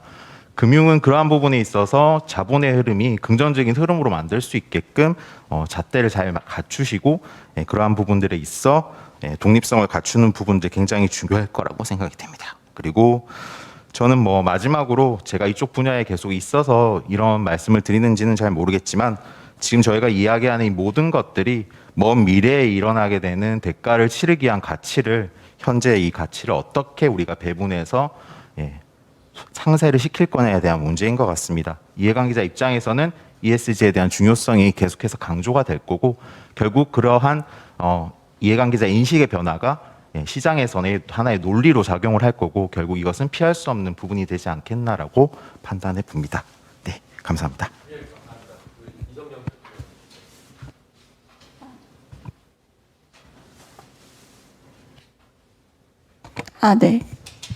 네, 안녕하십니까. 저는 한국 ESG 연구소 ESG 센터를 맡고 있는 이성경입니다.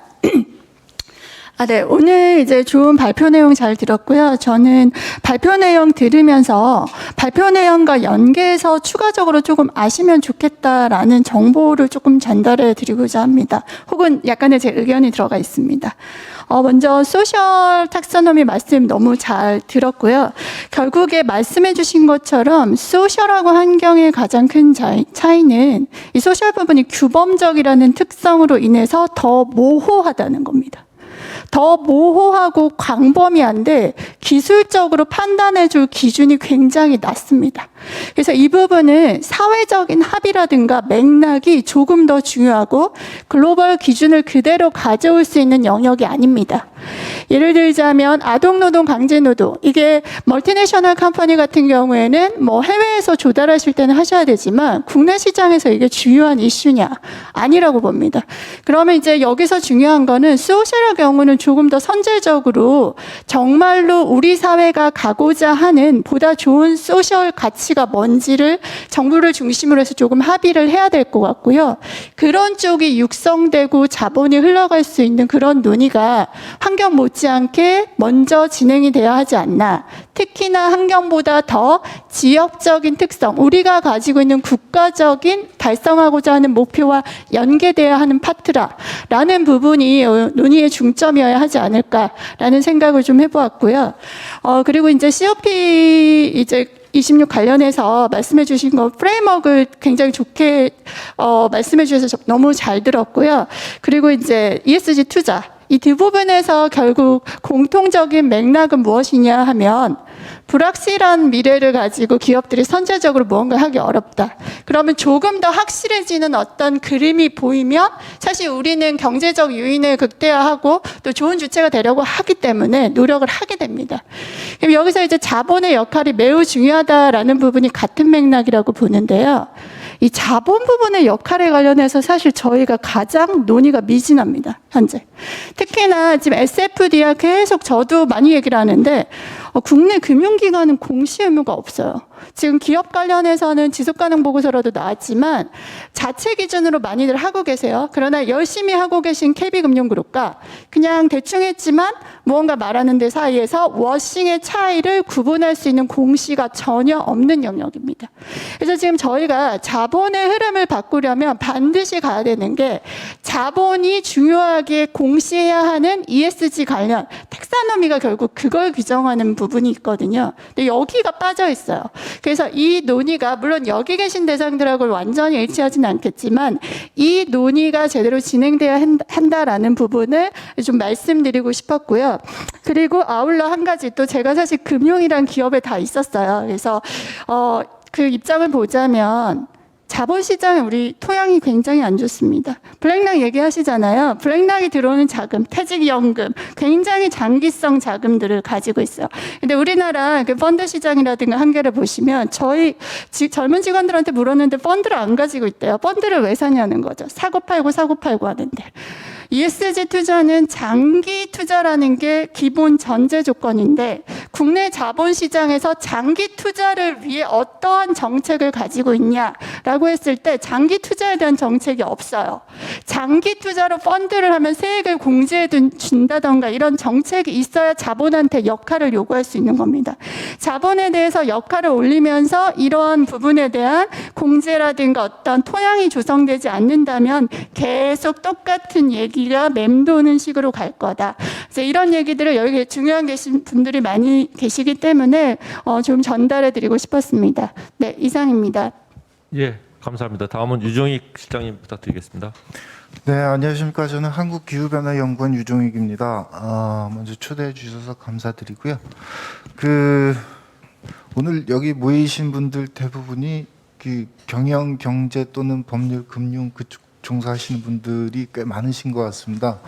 저는 이제 뼛속까지 공돌이라 엔지니어링 기반으로 해서 학교에서 실험하다가 이쪽 기후변화 분야를 지금 맡아서 업무를 보고 있는데요.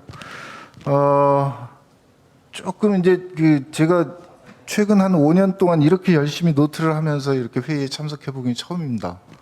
굉장히 재밌는 이야기, 즐거운 이야기 많이 들었는데요. 첫 번째 발표에서는 소셜 텍소노미 이야기를 들으면서 그러면 그동안에 녹색 기술 분류 체계 그린 텍소노미는 무지하게 쉬웠던 거구나. 그 생각이 먼저 들고요. 아직까지 갈 길은 많기는 합니다.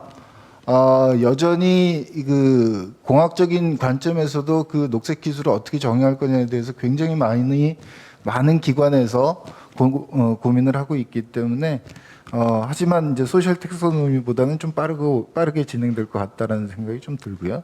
그다음에 세 번째 ESG 경영 이야기를 들으면서 조 교수님 이야기를 들으면서 역시 금융기관이 갑이 될 수가 있구나라는 생각을 좀 또한 뼈저리게 느꼈습니다. 기업이 해야 되는 일을 결국엔 투자자가 조정을 할 수 있다라고 하는 것이 가장 큰 핵심인 것 같고요.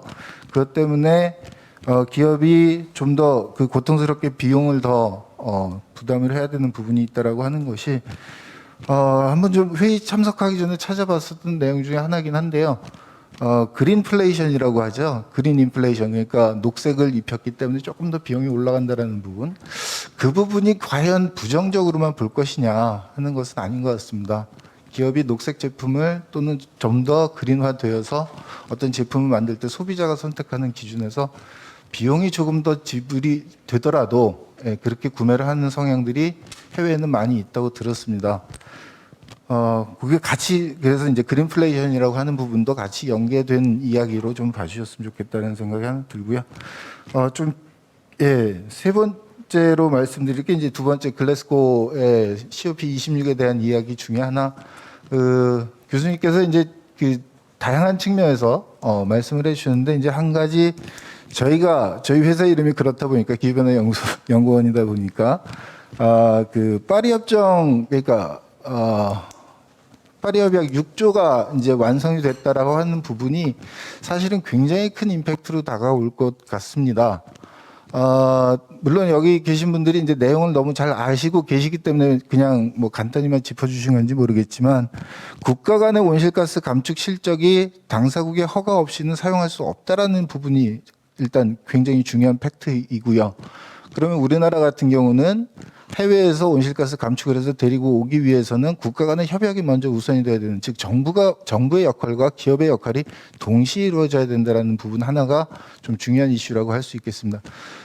그보다 더 중요한 부분은 사실은 그 부분 같은 경우에는 예전부터 다 논의가 됐던 이야기이기도 하니까, 근데 그보다 더 중요한 이야기는 즉 우리나라도 상대 국가도 전 세계 이 파리 기후변화 협약에 가입해 있는 모든 국가들은 자기만의 가계부를 나름대로 작성을 해야 되는 부분입니다. 그러다 보면은 그 국가 내에 있는 기업들이 어떤 온실가스 배출량을 가지고 있고 어떤 활동을 하고 있으며가 ESG라는 이야기가 아니라 파리 협약에 국가 온실가스 감축 목표 달성, NDC 달성을 위해서 해야 되는 국가의 역할이기도 하고 기업의 역할이기도 합니다. 두 가지가 같이 포함이 되어 있다는 것이죠.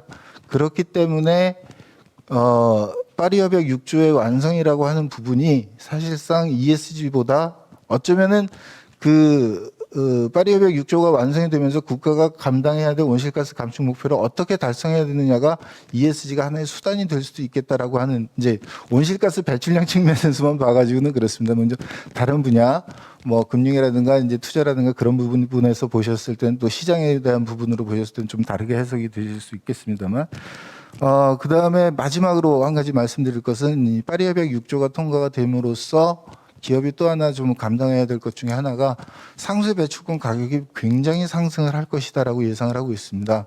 즉 상대 국가가 허락을 해줘야 그 배출권을 가져오는데 그렇지 않고서는 내가 스스로 감축을 해야 되는 즉 한계 저감 비용이 국내 탄소 감축 비용에 거의 버금가는 상태로 계속 올라갈 것입니다. 그냥 시장에서 작용하는 좀 싼 값의 탄소 배출권이 있어서 전체적인 가격을 하락시켜주는 영향보다는 자기의 탄소 한계 저감 비용만큼의 탄소 가격이 올라가게 되지 않을까라고 좀 예측을 해봅니다. 그 중에서 가장 무서운 이야기는 그거죠. 이제 이게 몇 년 남은 것 같지 않습니다. 이게 파리 협약에 의해서 각각 국가별로 자기 그 이행 실적 평가를 하는 것을 5년 주기로 하기로 했기 때문에 몇 년 남지 않았습니다. 이제 첫 번째 평가를 하게 되면서 굉장히 좀 여러 가지 이야기가 나올 것 같습니다. 물론 기후변화 협약이라고 하는 것에 NDC를 달성하지 못했다고 해서 그 국가의 직접적인 페널티가 정해져 있는 건 아닙니다. 왜냐하면 국제 협약이니까요. 하지만 그런 것이 나중에 무역이라든가 뭐 다른 부분에 다 각각 영향이 있을 거라는 것은 여러 전문가들도 잘 이해하시고 계실 거라고 생각을 합니다. 그래서 조금 더 급히 생각해야 되는 거 아닌가, 조금 더 빠르게 뭔가 체계를 갖춰가야 되지 않을까라는 생각을 좀 해봤습니다. 감사합니다. 예, 좋은 말씀 감사합니다. 이상 여기 참석하신 분들 다 말씀을 해주셨습니다. 저희가 사실 자유토론은 지금까지 비공개로 해왔습니다. 그런데 여러분들 말씀이 자유토론 때 주고받은 의견이 더 좋더라. 그래서 오늘 이렇게 공개를 했고요. 또 온라인에서 또 질문이 나와 있습니다. 질문 3가지 있는 거 좀 소개해드리겠습니다. 첫 번째 질문이 써니 분이 소셜 텍소노미가 도입되면 중소기업에겐 어떤 영향이 있습니까? 라고 이거는 지명을 했네요. 임성택 대표님 좀 말씀 부탁드리도록 하고요. 두 번째 질문은 컵 26에서 미국 EU 등 선진국과 중국, 인도 등 개도국 간의 갈등이 불거지고 있는데 탄소 중립 관련해서 향후 어떻게 전망한다고 보십니까? 이건 명 교수님 답변해 주시죠. SH 리라는 분이 질문을 하셨습니다. 세 번째 질문은 기업이 ESG 투자를 잘 받기 위해서 가장 중요한 것 한 가지만 뽑으면 어떤 게 있을까요? 이거 조신 교수님 말씀 좀 부탁드리겠습니다. 먼저 우리 임성택 대표님 말씀 부탁드릴까요? 예. 네. 아까 토론 중에도 굉장히 좋은 얘기가 나왔는데 그린 텍소노미와 비교해서 소셜 텍소노미는 우선 굉장히 어렵다. EU에서도 초안 발표 이후에 굉장히 NGO 쪽하고 산업계 쪽하고 의견이 많이 나뉘고 있고 이제 규범 기반의 이제 텍소노미다 보니까 사실 모호하고 규정이 이제 명확하지 않을 수 있습니다. 그래서 어떤 방향을 정할지 굉장히 많이 열려 있다고 생각이 되고요. 근데 아까 모두에 말씀드린 것처럼 소셜 텍소노미는 결국 지속 가능 금융, 예를 들어서 특히 사회적 채권을 발행한다랄지 이런 데 기준이 되는 겁니다. 중소기업 입장에서 자금을 조달하는 방법이 여러 가지가 있을 텐데 특히 ESG 경영을 지금 중소기업 입장에서 하는데 굉장히 부담이 따를 수 있습니다. 그런데 ESG의 특히 S 영역에 중소기업 입장에서 뭔가 어떤 변화를 도모하고 싶을 때 비용을 조달하기 위해서 사회적 채권을 발행하는 것을 권유드리고 싶고 그럴 때 이제 중소기업이 사회적 채권을 발행하는 어떤 목적과 자금의 용도 이런 것을 판단하는 기준이 소셜 텍소노미인 것입니다. 아까 이제 조신 교수님 말씀하신 것처럼 한국 사회에서는 사회적 채권 발행이 대체로 그런 뭐 LH 공사랄지 SH 공사랄지 혹은 혹은 이런 결국 임대 아파트 건설 이런 쪽으로 지금 몰리고 있는데, 왜냐하면 이제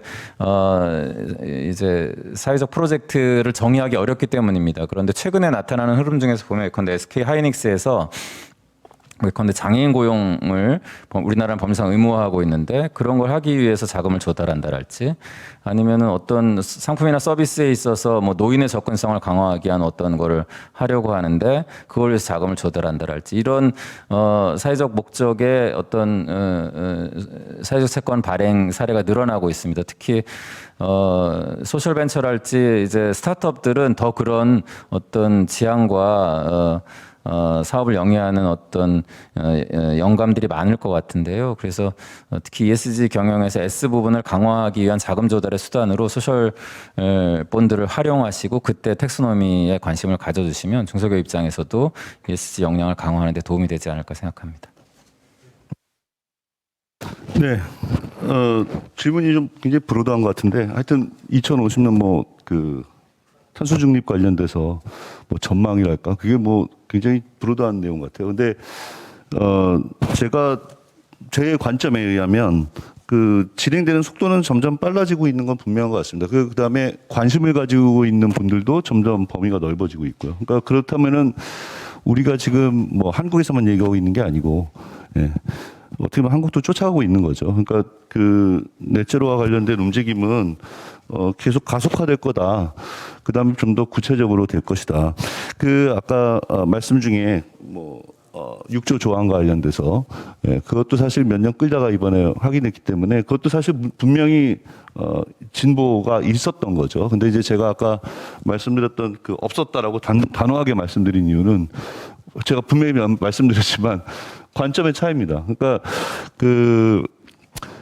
사실 뭐 상세와 관련돼서도 사실 이중에 대한 얘기도 계속 나오고, 그러니까 이게 사실 제가 아까 말씀드렸던 것처럼 이 목적론적 세계관이라고 제가 말씀드렸는데, 목적론적 세계관을 해결할 수 있는 방법은 의문론적 사고로 해결할 수 있는 게 있거든요. 그러니까 쉽게 얘기하면 뭐 시험을 잘 보면 뭐 상금을 주겠다라는 그 목적론에 비해서는 사실 우리가 필요한 것은 당연히 학생이면 공부를 잘해야 되는 거 아니냐, 이런 논의거든요. 근데 그 논의가 사실 지금 COP3 이후에 계속 봤을 때 점점 강화되고는 있다. 그러니까 속도는 빨라지고 있다. 이렇게 이제 저는 결론을 내리고요. 아까 보완적으로 설명을 잘 해주셨는데, 한꺼번에 말씀드리면, 예, 상세와 관련된 논의가 있음에도 불구하고 6조 조항이 타결된 데에 대해서는 일단은 진일보한 부분이 있다. 그래서 따라서 그거와 관련돼서 추후에도 계속 또 논의가 진행될 테지만 우리는 그걸 봐야 되고요. 그다음에 제가 말씀드린 김에 한 가지 좀 추가적으로 말씀을 드리면, 제가 아까 끝낼 때 말을 좀 빨리 해가지고 혹시 전달이 조금 부족할 수도 있을까 해서 말씀을 드리면, 그러니까 한국 사회 논의가 빠진 것 중에 하나가, 제가 계속 말씀드리지만 쉽게 해서 기업들의 이제 어떻게 보면은 친환경성 아니면 기후변화 대응, 뭐 넓게 얘기하면 ESG 얘기하는데, 기업들에게 그것을 요구하는 것은 이해관계자죠. 그러니까 이해관계자 요구 수준을 뛰어넘는 것을 기업들한테 기대하는 것은 사실 리버럴리즘에 의하면 맞지 않습니다. 왜냐하면 기업은 환경을 인식하고 이넥티드된 환경 속에서 분명히 전략적 모션을 취하기 때문에 이해관계자의 인식이 굉장히 중요하고, 제가 하나 우려하는 것은 그래서 기후변화도 마찬가지입니다. 기후변화에 대해서 기업들에게 여러 가지 독려하고 하는 활동들이 필요한데, 그 활동들이 이해관계자 본인의 이익을 위한 활동인지를 돌아봐야 된다는 게 저는 사실 되게 중요한 의미가 있다고 생각합니다. 그래서 실무적인 얘기는 아니지만 바탕에 있어야 된다는 거죠. 그래서 말씀을 아까 좀 빨리 지나가서 추가적으로 첨언해서 말씀드렸습니다. 이상입니다. 네, 감사합니다. 조신 교수님. 네, ESG 투자라고 했을 때 즉각적으로 당장에 어떤 기업이 무슨 투자를 받는다 이런 차원으로 보기보다는 우선은 주주 가치를 극대화한다는 관점에서 이제 먼저 보아야 할 것 같습니다. 그래서 주주들이 보기에 저 회사는 정말 ESG 경영을 잘하는구나 하면 그 회사의 주가가 올라가는 식으로 반응이 일어나고, 그랬을 경우에 그 회사가 예컨대 유상증자를 할 일이 생겼다. 그러면은 훨씬 더 프리미엄을 받고 증자가 일어나고, 또는 채권을 발행한다 그러면 채권 발행 이자가 좀 더 낮게 나타나는 식으로 해서 코스트 오브 캡, 그러니까 자본 비용이 줄어드는 형태가 궁극적으로 나타나는 것이죠. 그랬을 때 결국 자본시장에서의 평가를 어떻게 잘 받을 것이냐의 문제인데, 물론 뭐 ESG 평가가 지금 여러 평가기관에서 일어나고 있고 하기 때문에 당연히 어떤 기관에서 어떻게 ESG를 평가하느냐 하는 잣대들에 대해서 이해를 하는 것은 먼저 선행돼야 될 일인데, 문제는 그 평가기관들의 평가 잣대가 평가기관마다 꽤 차이가 나거든요. 그렇기 때문에 이거를 무슨 수능 시험 보듯이 요거 쪽집게로 요거 만족해야 되겠다. 그것도 아주 나쁜 전략은 아니죠. 근데 그거는 이제 단기적인 거고, 결국은 점점 이제 평가기관에서도 소위 말해서 머티리얼, 중요한 활동이 무엇이냐 하는 것에 포커스를 두기 시작하거든요. 예컨대 금융기관에서 우리는 저탄소 활동을 하겠다. 이건 사실은 그렇게 중요하지 않잖아요. 은행이 뭐 탄소를 많이 배출하는 건 아니니까요. 그런데 석유화학에서는 어떻게 탄소를 줄이겠다라는 게 가장 중요하지 않습니까? 그러면서 결국은 장기적으로는 본원적 비즈니스 활동과 ESG 활동이 얼마나 잘 결합되었느냐라는 것으로 그 기업들의 ESG 활동이 평가될 것이고, 그것은 자본시장에서 좋은 평가, 그리고 결국은 필요할 때 좋은 조건으로 많은 자금을 조달할 수 있는 환경으로 연결될 것이라고 생각합니다. 이상 말씀드리겠습니다. 예, 좋은 답변 감사드립니다. 이상으로 온라인 질문에 대한 답변 말씀드렸고요. 혹시 더 추가로 한 말씀 하실 분 있으면 지금 말씀 부탁드리죠. 예, 없으시면은 저희 상의도 한 말씀 드리면요. 그 두 가지만 말씀드리겠습니다. 그러니까 환경부에서 지금 K 텍소노미 지금 만들고 있는데, 저희 부탁은 가능하면 좀 심플하게 만들어 주십시오 하는 겁니다. 예. 그러니까 지금 전반적인 내용은 산업부가 발표한 KESG 가이드라인에 이제 담겨 있을 거고요. 61개 지표로 전체는 이제 커버가 될 거고, 또 중기부에서 중소기업진흥공단 통해 가지고 자가 진단하는 시스템, 또 곧 이제 생산자본부에서도 만들 거고, 또 뭐 그 채권 지침 같은 것들이 다 나올 텐데, 저는 이게 정부 내에서 제대로 지금 협의가 되고 있는지 잘 모르겠어요. 그 지표만 계속 만들어 가지고 혼란스럽게 만들고, 또 규제 위주로 나가는 것 같은데, 가능하면은 좀 심플하게 만들어서 이게 버전업을 하면 되는 거거든요. 근데 우리 특성이 보면은 전 세계에서 가장 강한 규제들을 그대로 가져와 가지고 일시에 시행하는 게 지금 하나 유행처럼 되어 있는데, 그게 걱정입니다. 그래서 가능하면 심플하게 만들어달라는 부탁 다시 한번 드리고요. 두 번째는 이제 금융기관 쪽에서 이제 텍소노미를 운영할 때의 문제인데, 그러니까 텍소노미가 뭐겠어요? 분류를 해가지고 이 온실가스 많이 배출하는 철강, 석유화학, 시멘트 이런 산업에 대해서 빨간 줄 딱 긋고 이제 시작하겠다는 얘기 아니겠습니까? 근데 그 빨간 줄만 그으려고 생각하지 마시고요. 그런 산업 내에서도 예외적으로 잘하는 중소기업, 중견기업들을 발굴하는 관점에서 좀 해주십사 하는 거죠. 텍소노미 운영을 규제 관점이 아니라 좀 지원 관점에서 운영을 해가지고 어떻게 하면 우리가 좀 에너지 전환 이런 걸 잘할 수 있는지, 그런 특히 중소, 중견기업들 발굴에 좀 힘써 주십사 하는 말씀 드리겠습니다. 그러면 끝으로 저희 이영희 위원장님과 최남호 국장님 맺은 말씀 듣고 마치도록 하겠습니다. 먼저 이영희 위원장님 부탁드리겠습니다. 네, 오늘 좋은 말씀 많이 들었고요. 제가 사실 지금 처음과 마지막에 이렇게 말할 기회가 있는 이유가 대한상의 안에서 이제 ESG 분야에 대한 내부 연구하고 어떻게 할 것인지를 이제 검토하는 조직이 있는데, 그 조직의 일을 제가 지금 같이 하기 때문에 그런 거고요. 아까 뭐 여러 가지 말씀 중에 사실은 이제 대한상의 안에서 뭔가 해야 될 일들이 좀 더 많이 있는 것 같다 하는 것이 저희들 생각이고요. 특히 아까 신한은행에서도 이제 말씀하셨지만은, 은행에서도 금융기관을 국민은행이죠. 예, 죄송합니다. 예. 국민은행 안에서도 어떻게 보면 은행 본연의 업무를 하기 위해서도 이제 그런 여러 가지 그 지원 정책이나 뭐 이런 것들을 하고 계시는데 실제로 이제 대기업에서도 아까 제가 맨 초두에 공급망 관련된 얘기를 했지 않습니까?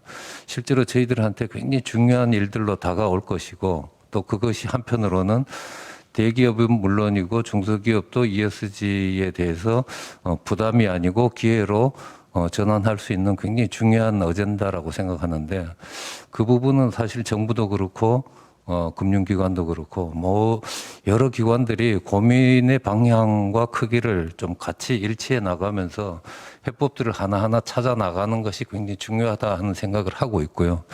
그 부분에서 분명히 이제 대한상의에서도 좀 더 객관적이고 통합적인 시각에서 분명히 할 일이 있을 것이다 하는 생각을 하고 있습니다. 그 부분은 조금 더 구체화시키면서 같이 논의드리고 말씀드릴 수 있도록 하겠습니다. 네, 그 좋은 말씀 많이 들었고요. 주신 말씀 저희 뭐 녹색 분류 체계나 뭐 저희 탄소 중립이나 또 우리 ESG 가이드라인 등 여러 그 정책적인 일을 하고 있는데요. 잘 반영해서 잘 정착될 수 있도록 노력하겠습니다.